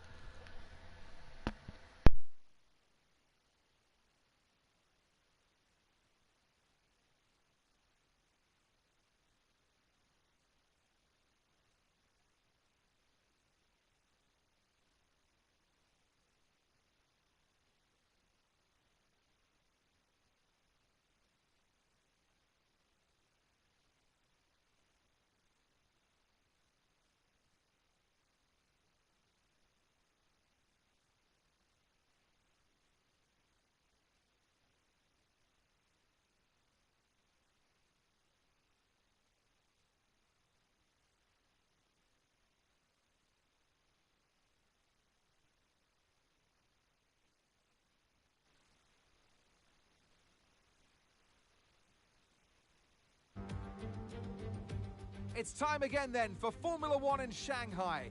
Northwest of the thriving city of over 24 million people is a circuit that first featured in the championship calendar back in 2004.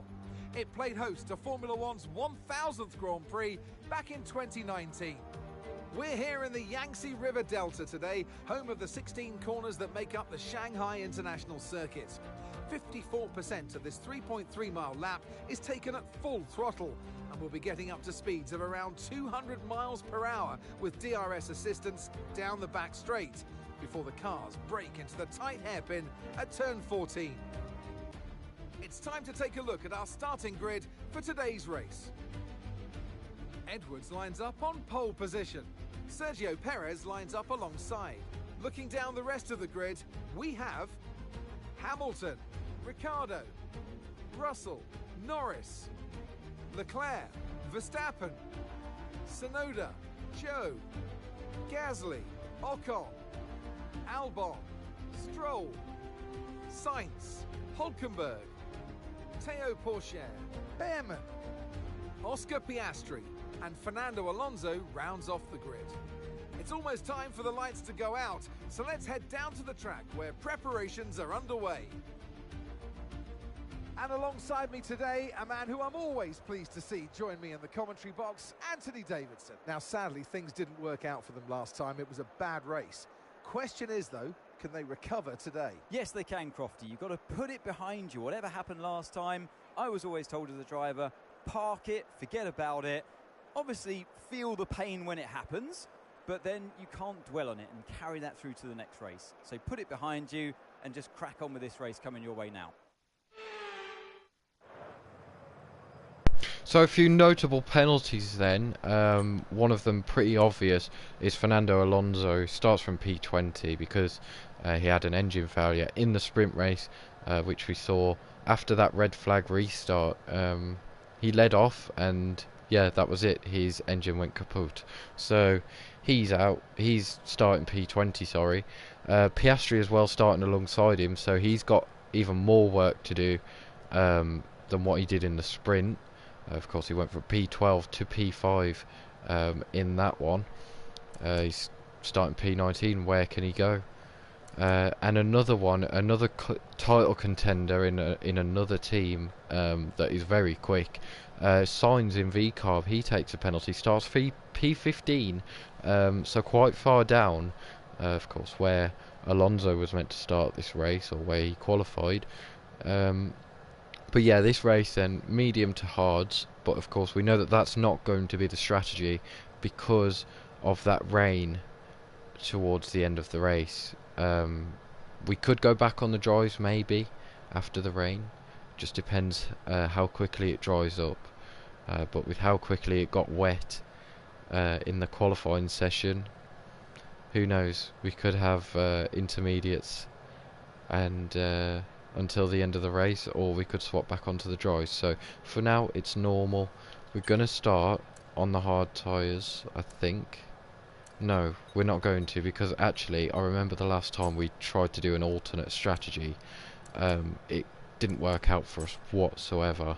I'm going to check the comments one last time. No soft. Hell no. Because that rain, look at the sky. That rain is nowhere near. The softs will get us, what, like, it says 6 laps in that other stint there, so no. I'm sorry, I'm not doing soft. That will completely ruin the race. We're going to start on mediums, not take any stupid risks starting from first place. We can't throw that away. So here we go towards the lights then. Let's see what we can do.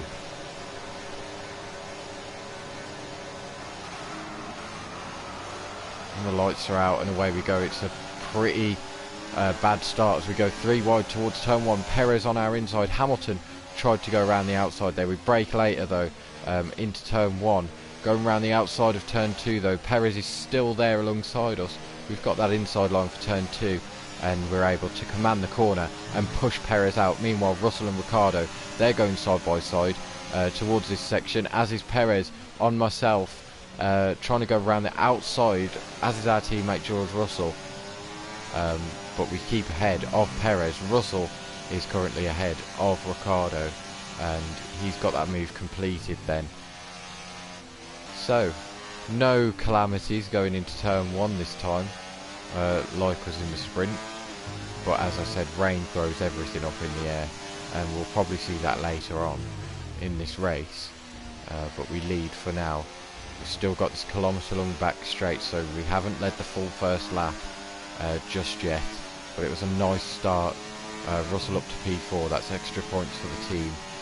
Hopefully we can start our constructors charge from here now as we go down the kilometre long straight. Perez is gaining, Hamilton is gaining on Perez. Here goes Perez, he's going to try and send one down the inside. He doesn't though, he actually hits into the back of us there but gets no damage, and that leaves him alongside us. And into the final corner we go, we squeeze him out there and we led the whole first lap there. DRS will be enabled this lap. You can use it when you're within 1 second of the car ahead and in the DRS zone. As now behind, it's Noah's Ark 2x2. Hamilton trying to go around the outside of Perez. Ricciardo went up the inside of Russell there, tried to get the move done, but it didn't work out for him.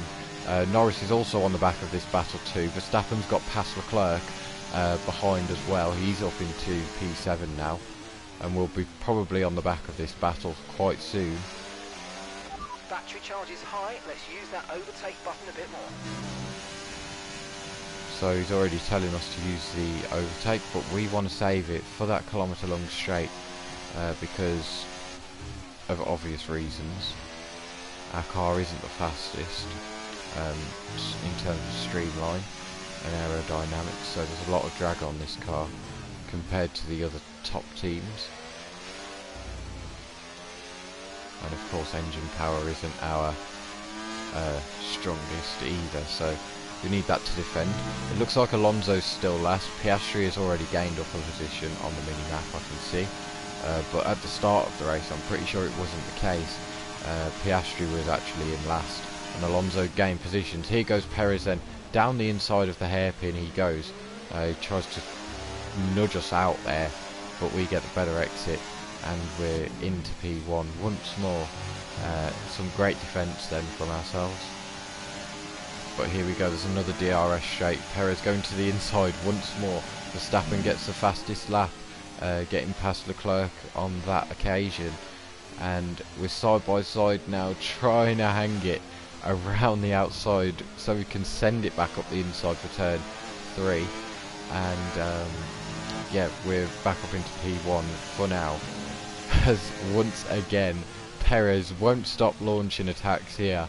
We've got to try and find a way to squeeze him out and put him on the back foot, which it does. Hamilton is now through on Sergio Perez and up into P2.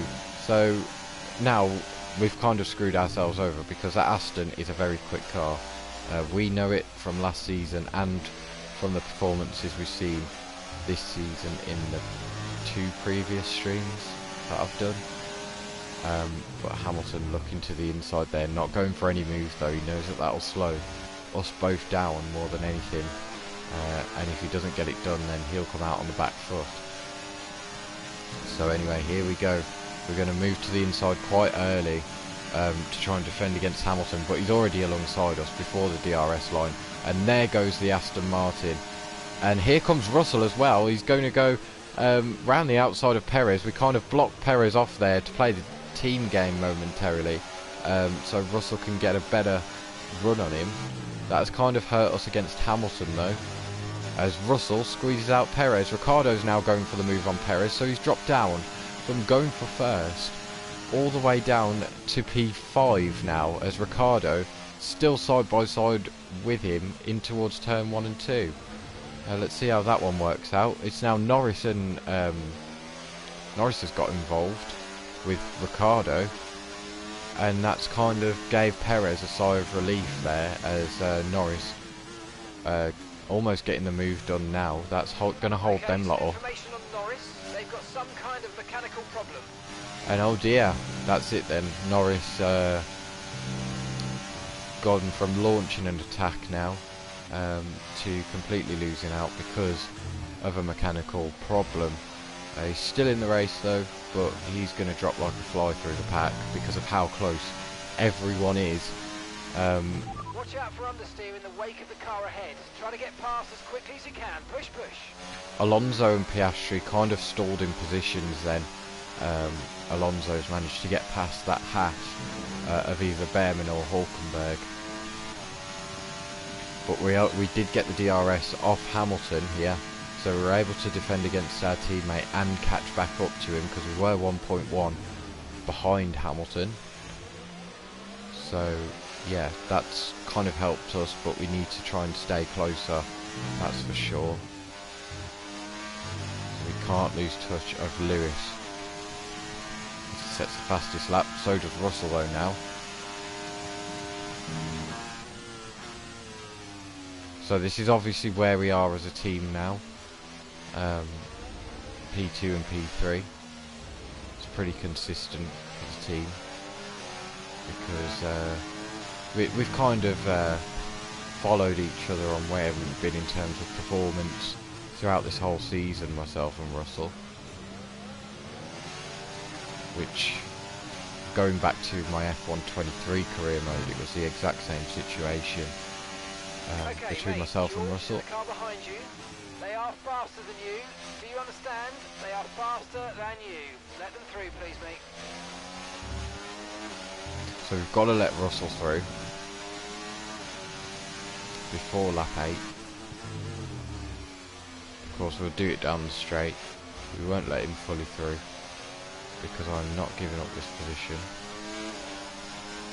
Although it might be worth it, as Hamilton's now a second away from us. Here we go then.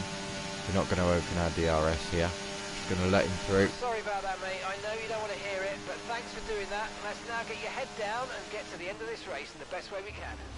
So we're going to try and stay with George now. We're not going to try and get back through. We've got to make sure that he stays within that second of Hamilton, which I'm pretty sure he's already dropped out of actually. No, he's still got that DRS, so we'll stay with him We'll try and get away from Perez. Of course, team orders though is very harsh, especially when it's for a P2 or a P3 and you're going to fight for the win.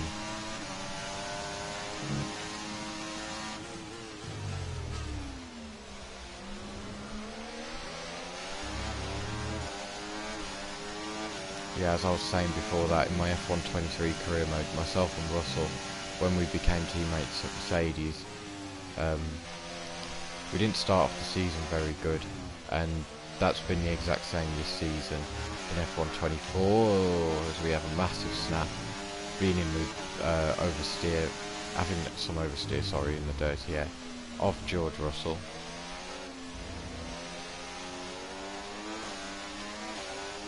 Perez is now right behind us. I don't know what it is this season about China. The rain's a few lap outs yet, but it is coming, so be careful. Because it just feels really understeery. But Russell didn't actually get the DRS there. Engineers saying a few laps out yet. This is the rain. So I'm pretty sure mediums is definitely the best option. Russell's dropped from that DRS now on Hamilton for definite. So if we have the overspeed, sorry, we're gonna try and get past him. There's no point in us being held up. Right, we need to get past here. Use overtake. Use overtake.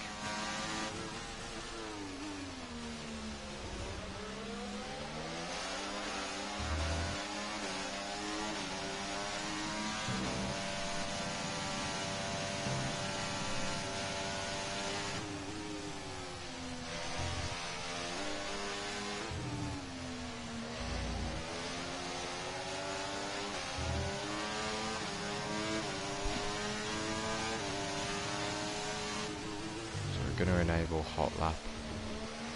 We can get as much speed as what we can.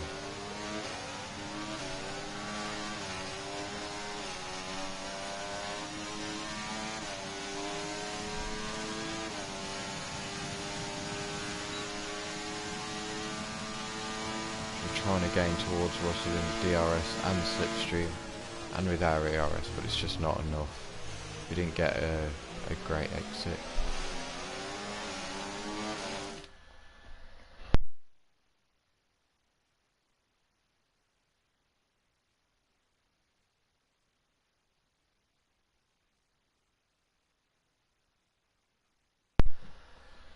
Sorry about that, guys.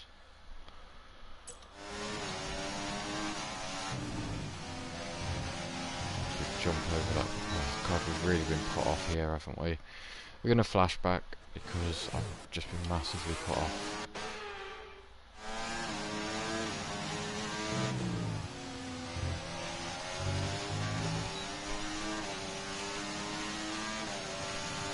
Hopefully we can get Russell into turn 1 here.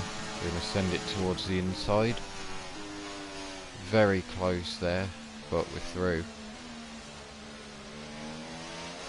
Hopefully we can start doing some work to try and gain up to Hamilton again.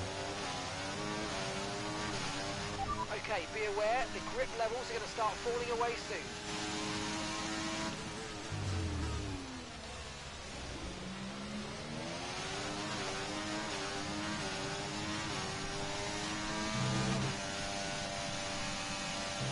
Yeah, I'm so glad we didn't go to the softs. Because it's now lap 8 and it still looks sunny.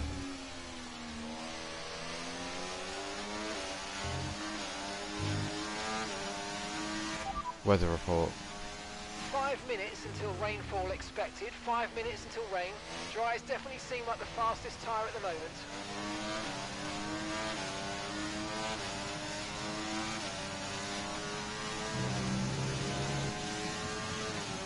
We've just got to use it tactical, this DRS. We'll let Russell through again. So that we can gain in a straight line towards Hamilton. Save Ariaris through the corner so we can get Russell back. We've also got to try and start pulling away from Sergio Perez, because he's bringing Ricciardo and Verstappen along with him. But this is not what we need to fight through the corners. We can't be doing this at all.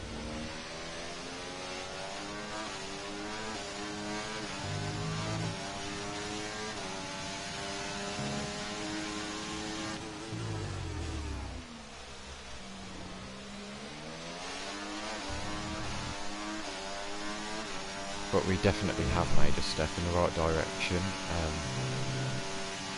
in terms of the developments that we've had coming into this race weekend. Because, you know, start of the season we were battling P8 and P9, and that's where we stayed throughout the whole race basically.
Just got to keep doing this until the rain comes basically, which doesn't seem far away. It's still sunny, but it's less of a blue sky than what it was towards the early stages of this race.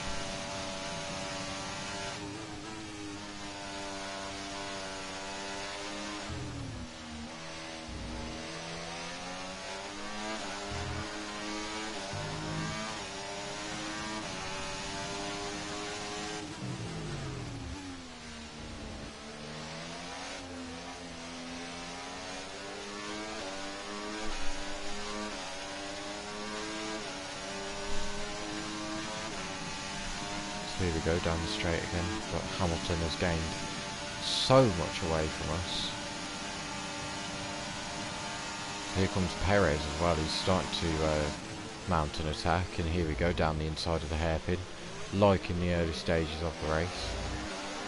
Left him enough room there, but just squeeze him out enough so he can't make another attack. Approaching the pit window now, and you're going to be on hards next time.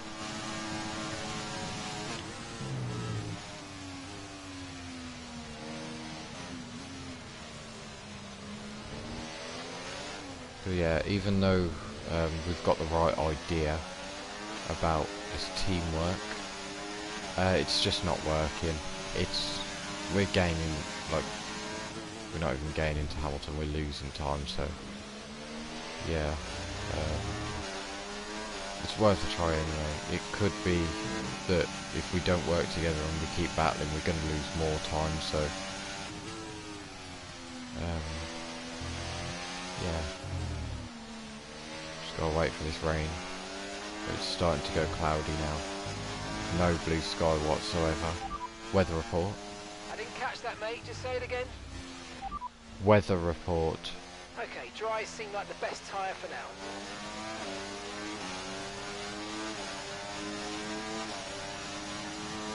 Oh, there's the rain. It's already here.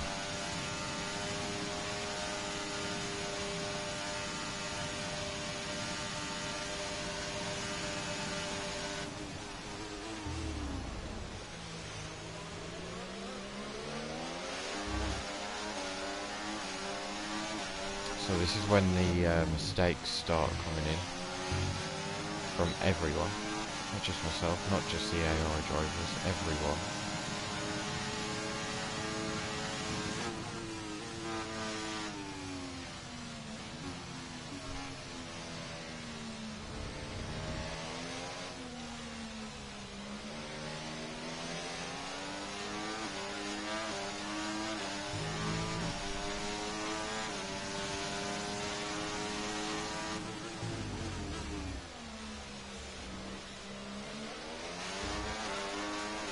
Yeah, it's starting to get a lot greasier now. Right tyres at the moment.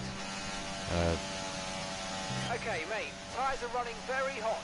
Very hot. Please keep those tyre temps under control if you can. No chance. Not with the long corners. He always tells me that objective at China, where it's basically impossible, and 114.7. There ain't no way that that's happening. Especially when that happens. Here we go, failed objective. Somehow we haven't. How have we not? So here we go now, Russell.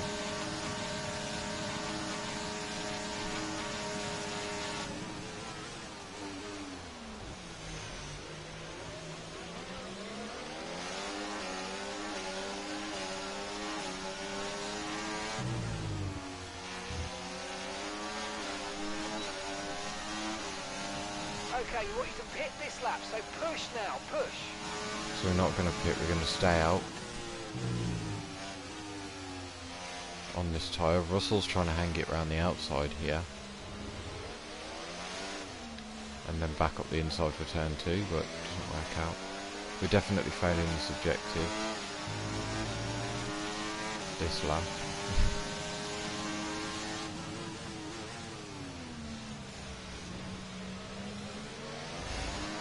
I'm not even bothered about it.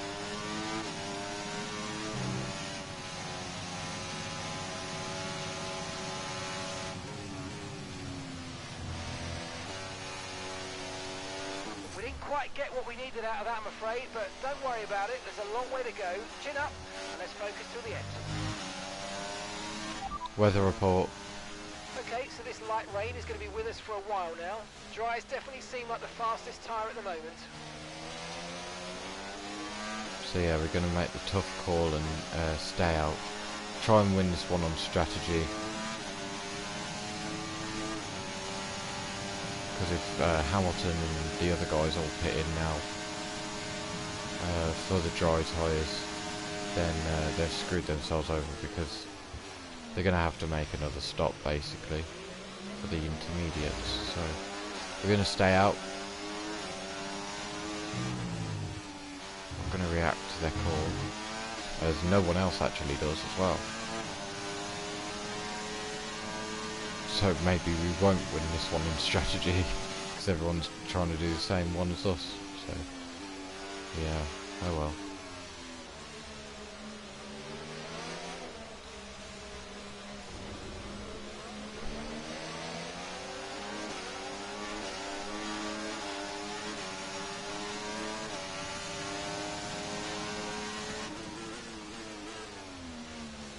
For the tyres, that front left, which you said we've felt more understeer on throughout this whole weekend, is really worn. It's at 60% compared to everything else. Here's some information on Tsunoda for you. They've got an issue with their car, they're going to be slow. Okay, so first of all it was Lando in the McLaren. Now it's Tsunoda in the Ferrari who's got a problem. Remember, box this lap. Keep an eye on your distance to the speed limit line as you approach, and make sure you don't speed. We've got to hope and pray that this rain starts really coming down, so then we don't have to pit for a puncture, as we're really far back from Russell now. That DRS helping us gain back up to the back of him. Probably a bit too close to the back of him. Perfect situation, but I don't think we've got cause to move on to a different tyre yet. So yeah, no one coming in again.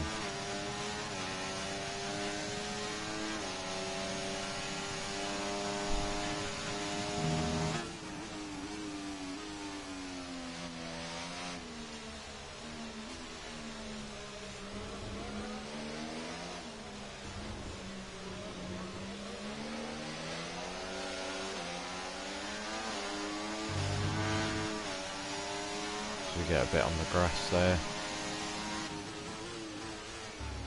which is not ideal at all.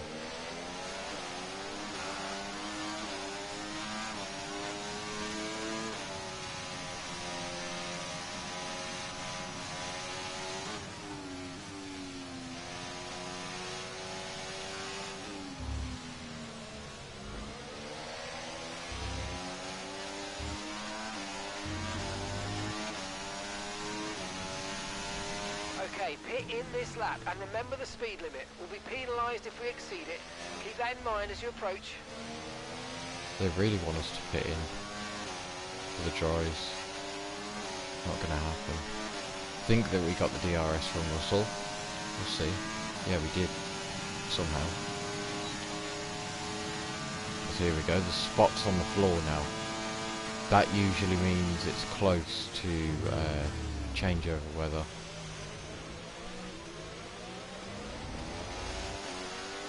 So we're going to set the intermediates ready for when we come in.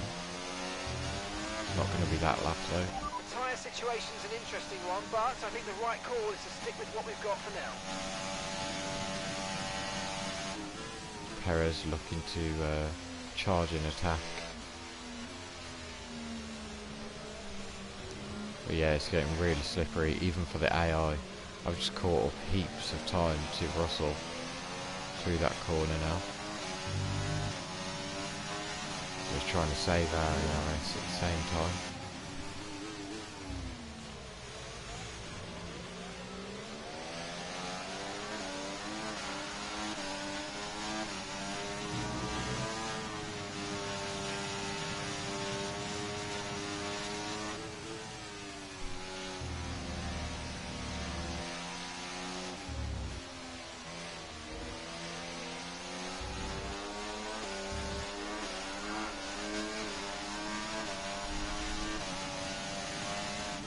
Yeah, we really need this ERS for defence against Perez now. We've lost Russell completely, so we're not going to worry about him. We just need this rain to start coming down heavier. As Perez goes for the move down the inside. We've got the racing line though. It should be a bit more drier, but apparently not.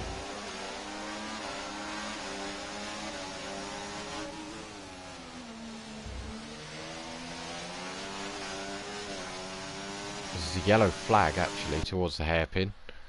We're going to have a look at that, see what's happened and who with.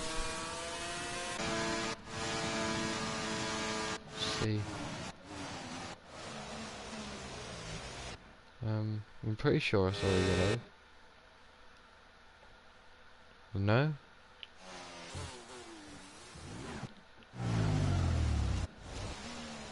Oh, it's Gasly. Gasly got a problem? I'm not sure. Hold on. See if the sector board stopped flashing. No, I don't know. I'm pretty sure that that was a yellow though.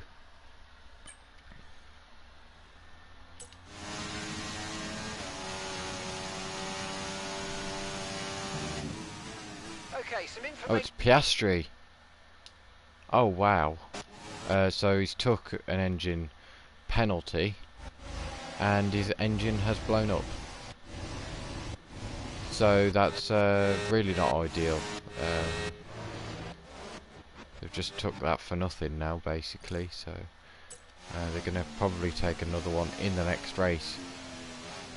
So a bad weekend then for Piastri in terms of qualifying and this race, but sprint he scored quite big points to where he's starting, so well done to him for that, but just not a great way to top off his weekend. As it's getting very greasy now, we're having to brake so early before the corner. Even through here we're having to lift off, so I reckon it's time to come in. Definitely feels like it, but the game has other ideas apparently. Weather report. Okay, dries seem like the best tyre for now.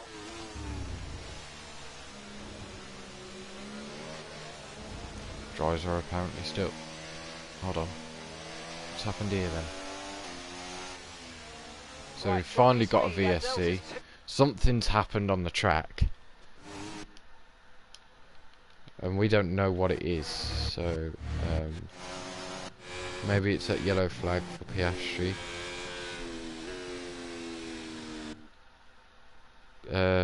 Yeah, Piastri's car is still there.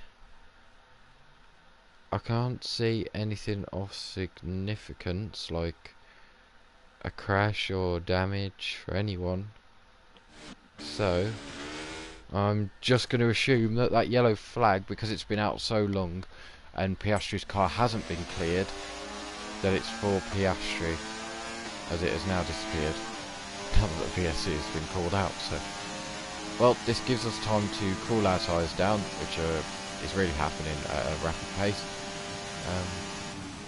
And maybe even getting a cheap pit stop, do you reckon? Weather report. We're not certain which is the best tyre right now, dries or inters. So we're going to take a cheap pit stop here for the intermediates. Okay, slow down. Your delta's negative, which means you're going too fast. Reduce your pace. So it turns out we can win this one on strategy then. There is a chance. We've got a cheaper pit stop than everyone else is going to have. As long as it doesn't turn into a full safety car, we'll be fine. Okay, go! Perfect job from you and the crew there, mate. We're delighted with that. As we get to see both Williams in the top 10 here. But we've come out behind all this traffic. But it's further ahead than... Virtual safety car is ending. Maintain your pace until we get the green flags. VSC ending. Wait for the greens. And there we go. Our pit stop done and dusted within the whole VSC window. And it feels so much grippier. I mean, look at that exit that we've got on Carlos Sainz. DRS is now disabled, so it's wet enough. We have made the absolute perfect call on this strategy as we send one down the inside of Norris. DRS has been disabled by the stewards. DRS will be offline. Wait for further updates. This race completely coming alive for us as we've just took 2 cars in the space of a... well, 3 cars in the space of a corner and a little bit of a straight. So amazing traction, amazing grip that we're feeling from these tyres. I'm so glad that we made that decision when we did, but it was definitely the right call, as you can see here. The other guys are only, well, the guys who are behind us are only just going down the straight as we're going to go on to the straight now. Here we go, we've got to push as hard as we can.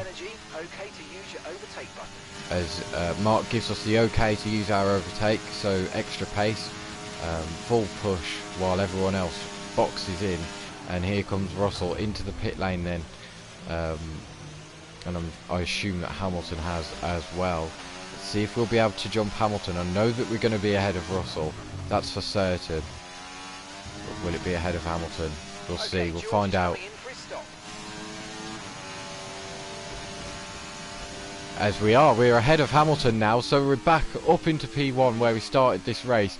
An absolute genius strategy call for us to take that cheap pit stop while we could, and it just turns out that it was the right time for that VSC to be deployed and end.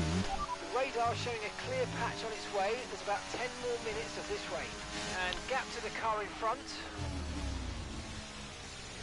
Yeah, there is no gap to the car in front because we're ahead, because I made a genius strategy call to pit in for inters.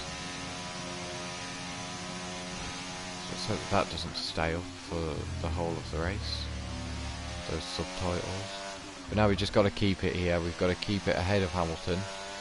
We said that there's a clear patch in 10 minutes. There's only 10 laps left in this race. It's about 1 minute and 40 in the rain is a lap around here, so about lap 25 I'd say. Sainz is out. Oh wow, the attrition rate of this one then is becoming really significant. Where is he? Is that him? That's him. Oh, and it's an engine failure for Sainz, who took a grid penalty as well coming into this one.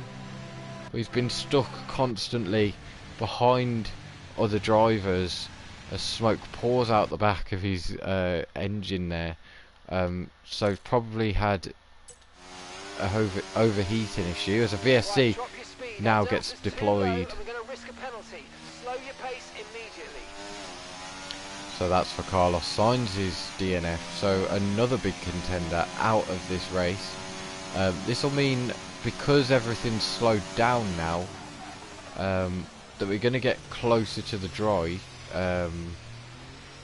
like sooner than what we were expecting. So I was saying about lap 25 or something. Probably be about lap 23 now, which is really soon. Although I still think it might be 24, 25 that we get no rain, because the sun's already starting to shine through. Just taking it easy on these tyres, since we've gone an extra lap on them than what Lewis has and everyone else. We don't want them wearing out too quickly, so we need to try and keep them cool while we can. Try and go offline a little bit. And there's Sainz's car. It is pretty dangerous where it is. Hamilton's right behind us because we've been going so slow, trying to save these tyres. Okay, VSC ending. We're going green. Maintain positive delta until the green flags. Okay, slow down, slow down. Oh my god. How come the delta goes up so quickly when it's ending? Virtual safety car is ending. Maintain your pace until we get the green flags. VSC ending. Wait for the greens. There we go, that's better. Probably not as good as a restart as Hamilton. He's gained a little bit of time there. Okay, But it's better clear. than getting a drive through.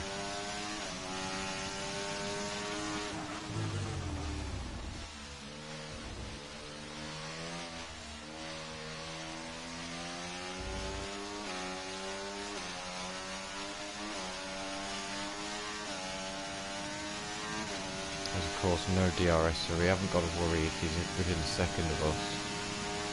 But that is basically striking distance where he is right now.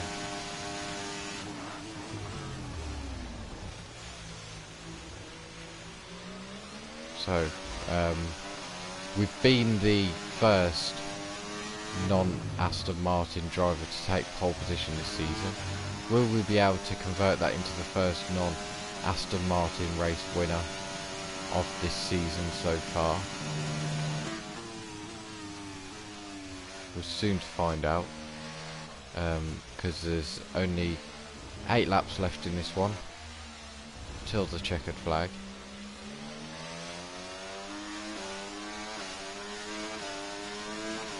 And we're kind of maintaining that gap actually, at least through sector 1, which has been our strong point all weekend long, in the sprint quali, normal quali, and in this race. So let's continue to capitalise on that one, and our strengths.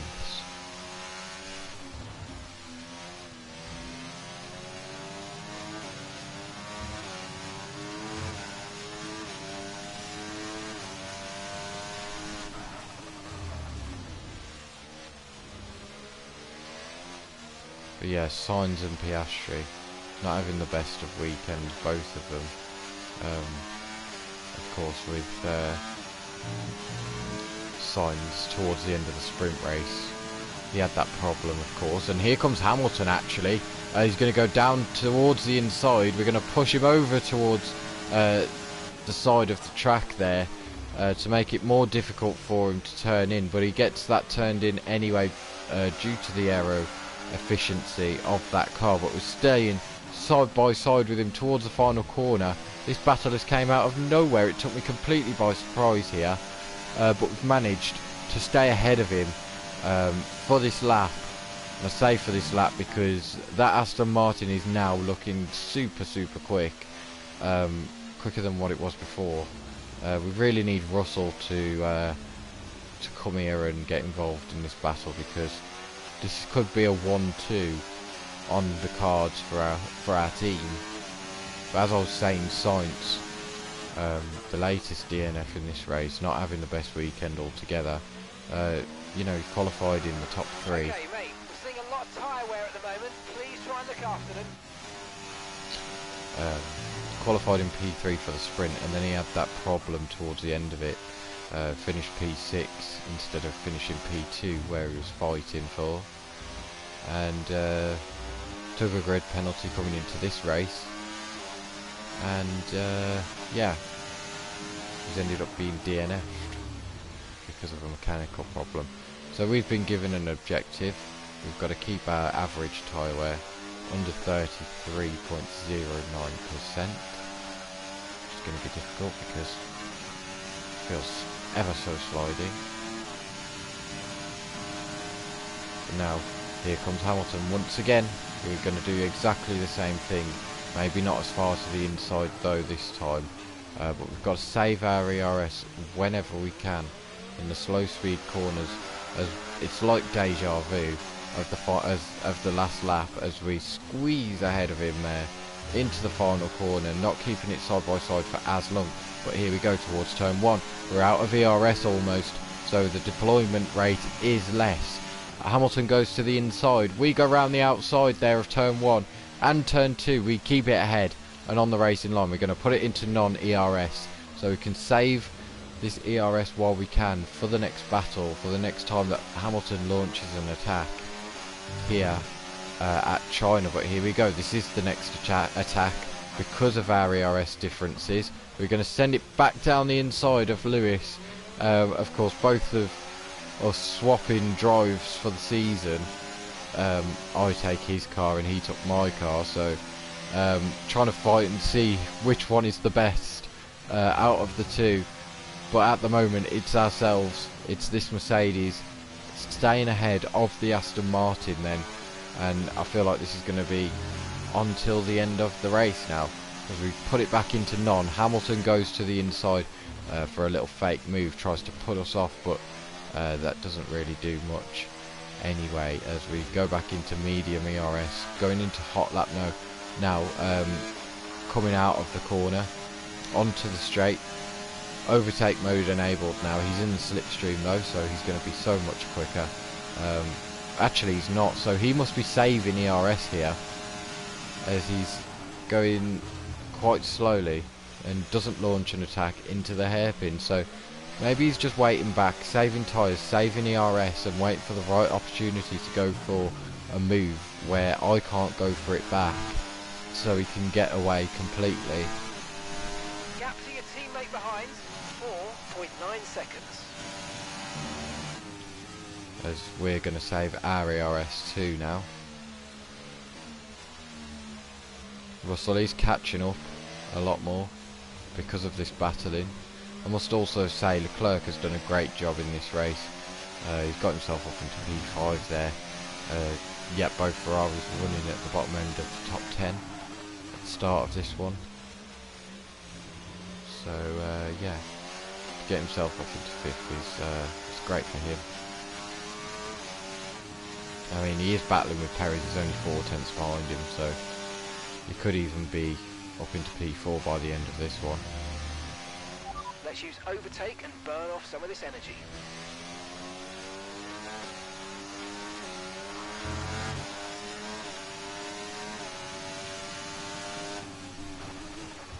So we're now fully charged up here, going towards the kilometre-long straight. Will Hamilton launch an attack this time around? We'll see as we go onto it now. Overtake enabled straight away, coming off that corner, and here he goes. He must be using it as well, because he's a lot quicker than last time around. Here he goes towards the inside of the hairpin. We go. We've kept it in hot lap mode so we can get the best drive out of this corner, but it's pretty even.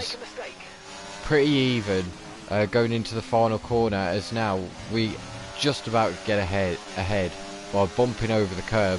Here he goes again though. We've got more ERS than the last time he launched an attack to turn 1, and we're safe once more this time around. The rain has no sign of stopping here, and this is currently my prediction, was lap 25 the rain will stop. Weather report.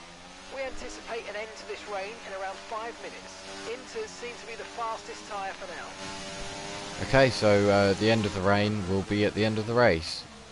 As Hamilton now goes towards the outside once more. We squeeze him out though. Nicely done, nice and clean. Hard racing between myself and Lewis here. Both of us champions, of course.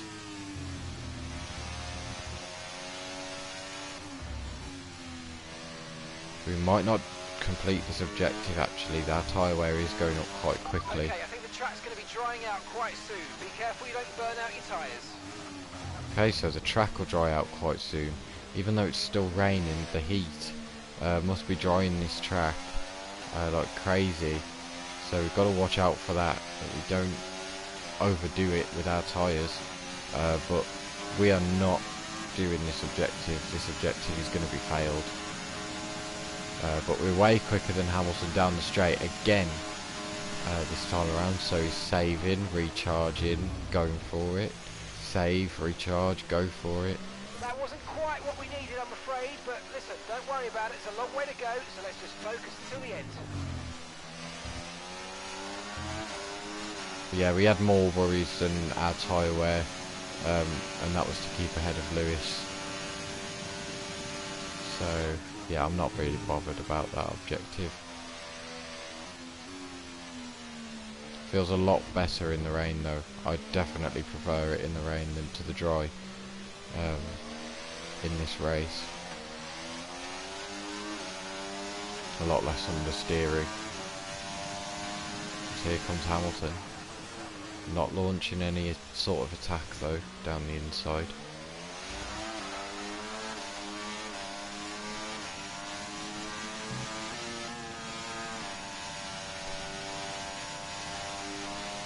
We're going to go into non-ERS, try and get it all saved up, because from the pattern so far that I've seen from Hamilton, he seems to be pushing extra hard on one lap and then chilling out the next. So obviously last lap he chilled out. This lap I'm expecting him to go for it once more as we go down around the final corners before the big massive straight. Here we go. He's gaining and he's going for it. As we leave him no opportunity except for the inside once more, and he takes that inside line of course. He's going to try and make the most of it though this time around, but he just can't get anything done with what he's given, so we stay ahead once more. And we get a nice exit out of that final corner, which isn't going to allow him to come back at us towards turn one. And now we start saving once again, as Hamilton probably is doing the same, ready for the final lap, which is next lap around, guys. So if you are here, then you know what a weekend this has been at China. Like sprint quali, sprint race, normal quali as well, and this race has been completely hectic. We've had red flags in the sprint and we've had 2 VSCs finally in the career mode, but it's completely dry now, as I've predicted, towards the end of this race. That means that DRS might be enabled for the final lap, which will really screw us over if Hamilton stays behind us. I'm going to save our ERS here, just in case he tries to launch an attack this time and catch us unaware.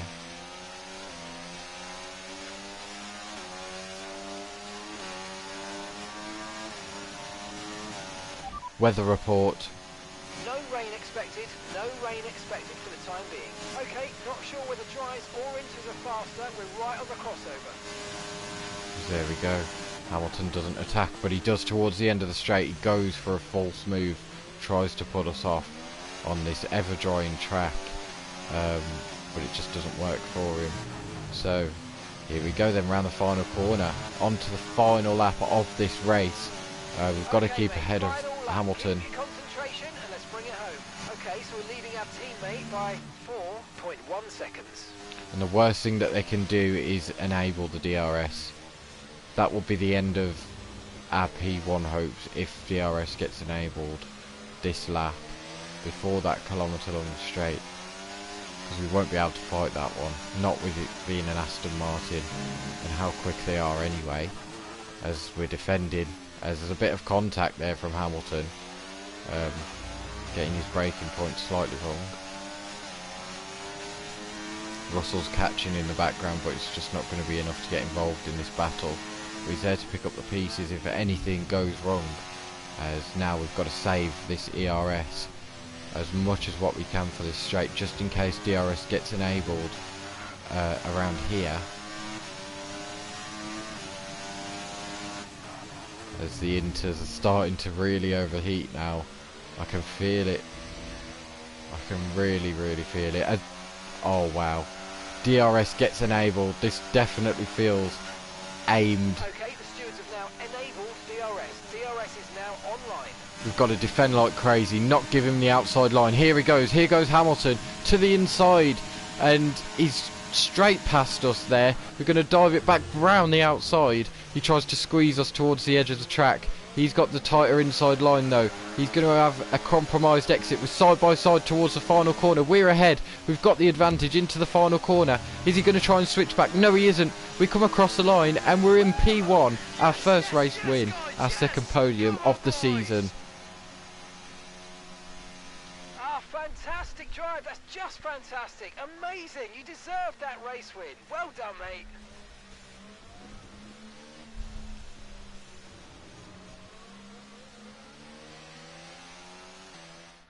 It's victory in Shanghai, and what a victory it is after an incredible Grand Prix.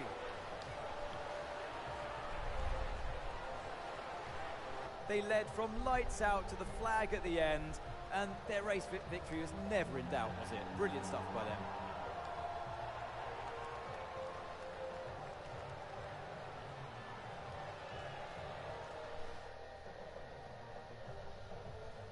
And I can see the drivers starting to approach the podium for the victory celebrations. A real team victory today. Everybody played their part. Congratulations then to Mercedes, your race winners.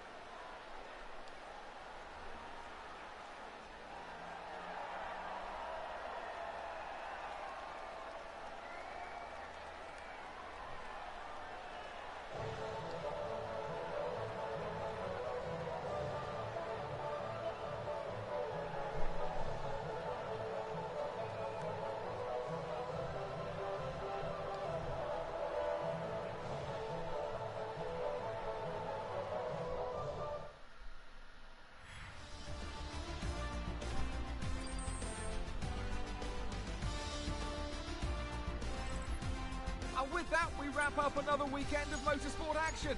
But with more races lined up, be sure to join us when we come back with more Formula One. So then, here's your results. First double podium for Mercedes this season, and the first non-Aston Martin winner and pole sitter of the season as well, myself. So I'm proud to take that. Leclerc got Perez right on the last bend, it seems, because only a tenth and a bit was separating them. Then it's Ricciardo ahead of Verstappen. Gasly got P8 in the Williams, a nice job from him. Ocon scores Alpine's first points of the season, and Norris rounds out the top 10, having an early issue, dropping back, trying to fight back through. Albon misses out on points once more. Zhou in 12th, so he's done his home crowd proud. Hulkenberg 13th, then Stroll kept his 14th place. Alonso made his way up to 15th in the race. A bit underwhelming of a performance from him, I must say. A minute and 5 behind everyone, so not sure what happened with him. Then it's Pourchaire and Behrman, the two rookies, and then Tsunoda actually had a 10-second time penalty for something. I'm not sure what that's for, but he finished P18 because of it, and he would have finished P17. And then the two DNFs of Sainz and Piastri. Let's see what that 10 sec was for. Illegal blocking. Wow. On lap 26, he had a collision with Zhou, And on the same lap he got a legal block in. So maybe a spin that we wasn't aware of. But it happened. But actually, that's really interesting. Hamilton had a 5.1 second pit stop. So that also helped us get out ahead of him. Perez had a 6 second, Ricciardo had a 5.5, Albon had a 4.9, so did Porsche. A lot of people having bad races then. 13-point scorers that whole weekend. Let's look at the standings. So Hamilton leads over Alonso, scoring no points this weekend, which leaves him under threat from Verstappen. He's only 1 point behind him, but then comes ourselves, only 9 points behind Alonso, going into next race. Then it's Leclerc. Of course we re-overtook him and Norris, and we overtook Sainz as well. They're all in the 30s in terms of points. Then it's Ricciardo on 24 points. Russell and Perez round out the top 10 on 20 points each. Then Piastri scores is on 8 points, DNF from him. Gasly scores his first points for Williams, puts him in P12. Ocon scores the first points for Alpine. Albon on 2 points still, and Tsunoda, the last to score, the point scorers, in P15 on 1 point. Both Saubers, both Hasses, and Porsche in Alpine still yet to score. Now in the constructors, Aston Martin still gain, but only by 2 points. Then it's ourselves, 8 points behind Red Bull. We're ahead of VCARB now. And Ferrari and McLaren drawing on points. Then it's Williams on 6, Alpine on 2, then Sauber and Haas, both yet to score points. What a race, what a weekend.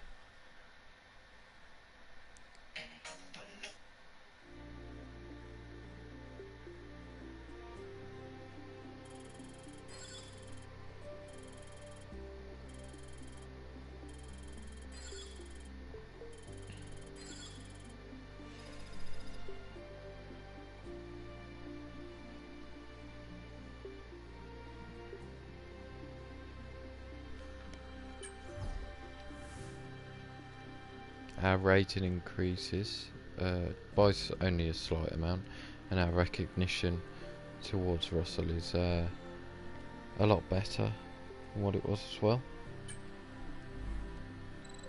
We complete every objective.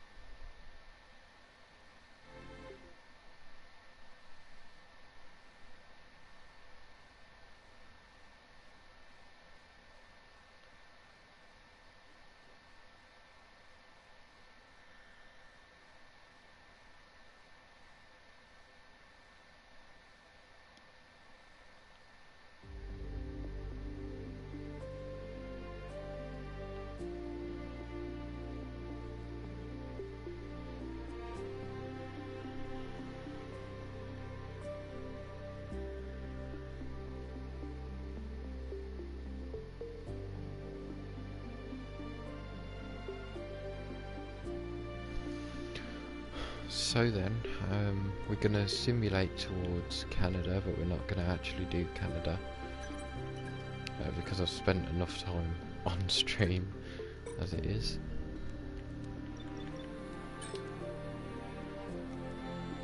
We've got more upgrades coming in, but that one fails, so can't really do much about that. The entire development package for the weekend has failed. Any redevelopments will need to be ordered from the R&D screen. So we're still going to get that before Canada, luckily. We get our power upgrade as well. Both aero upgrades come through as well. And yeah, all ready for Canada, it seems. Canada was quite a good race last season. It was very fun.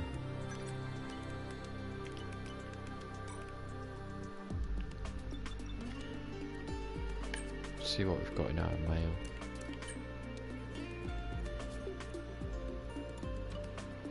That is not our first win at China, surely not.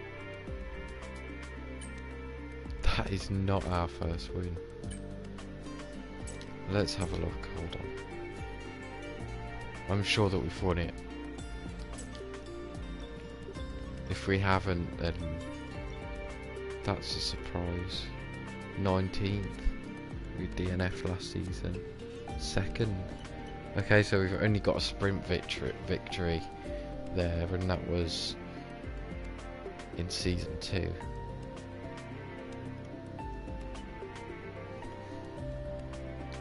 So yeah, very interesting.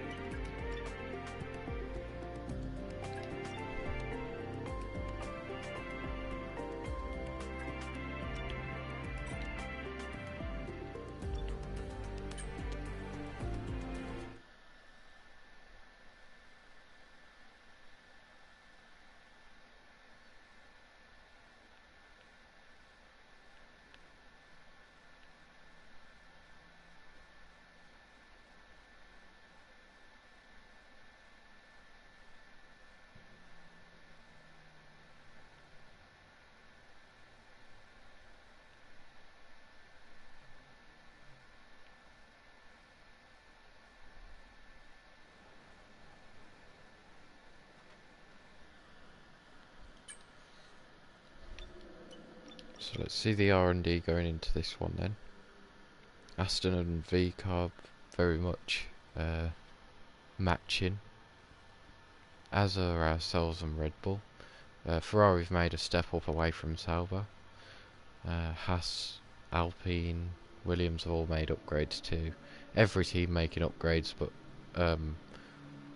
not at the rate that what we did from Australia to China. So yeah, what a race that was at China. Made us completely forget about Australia and how that went. But yeah, I'll hope to see you in another stream then. Make sure you subscribe if you haven't already. Please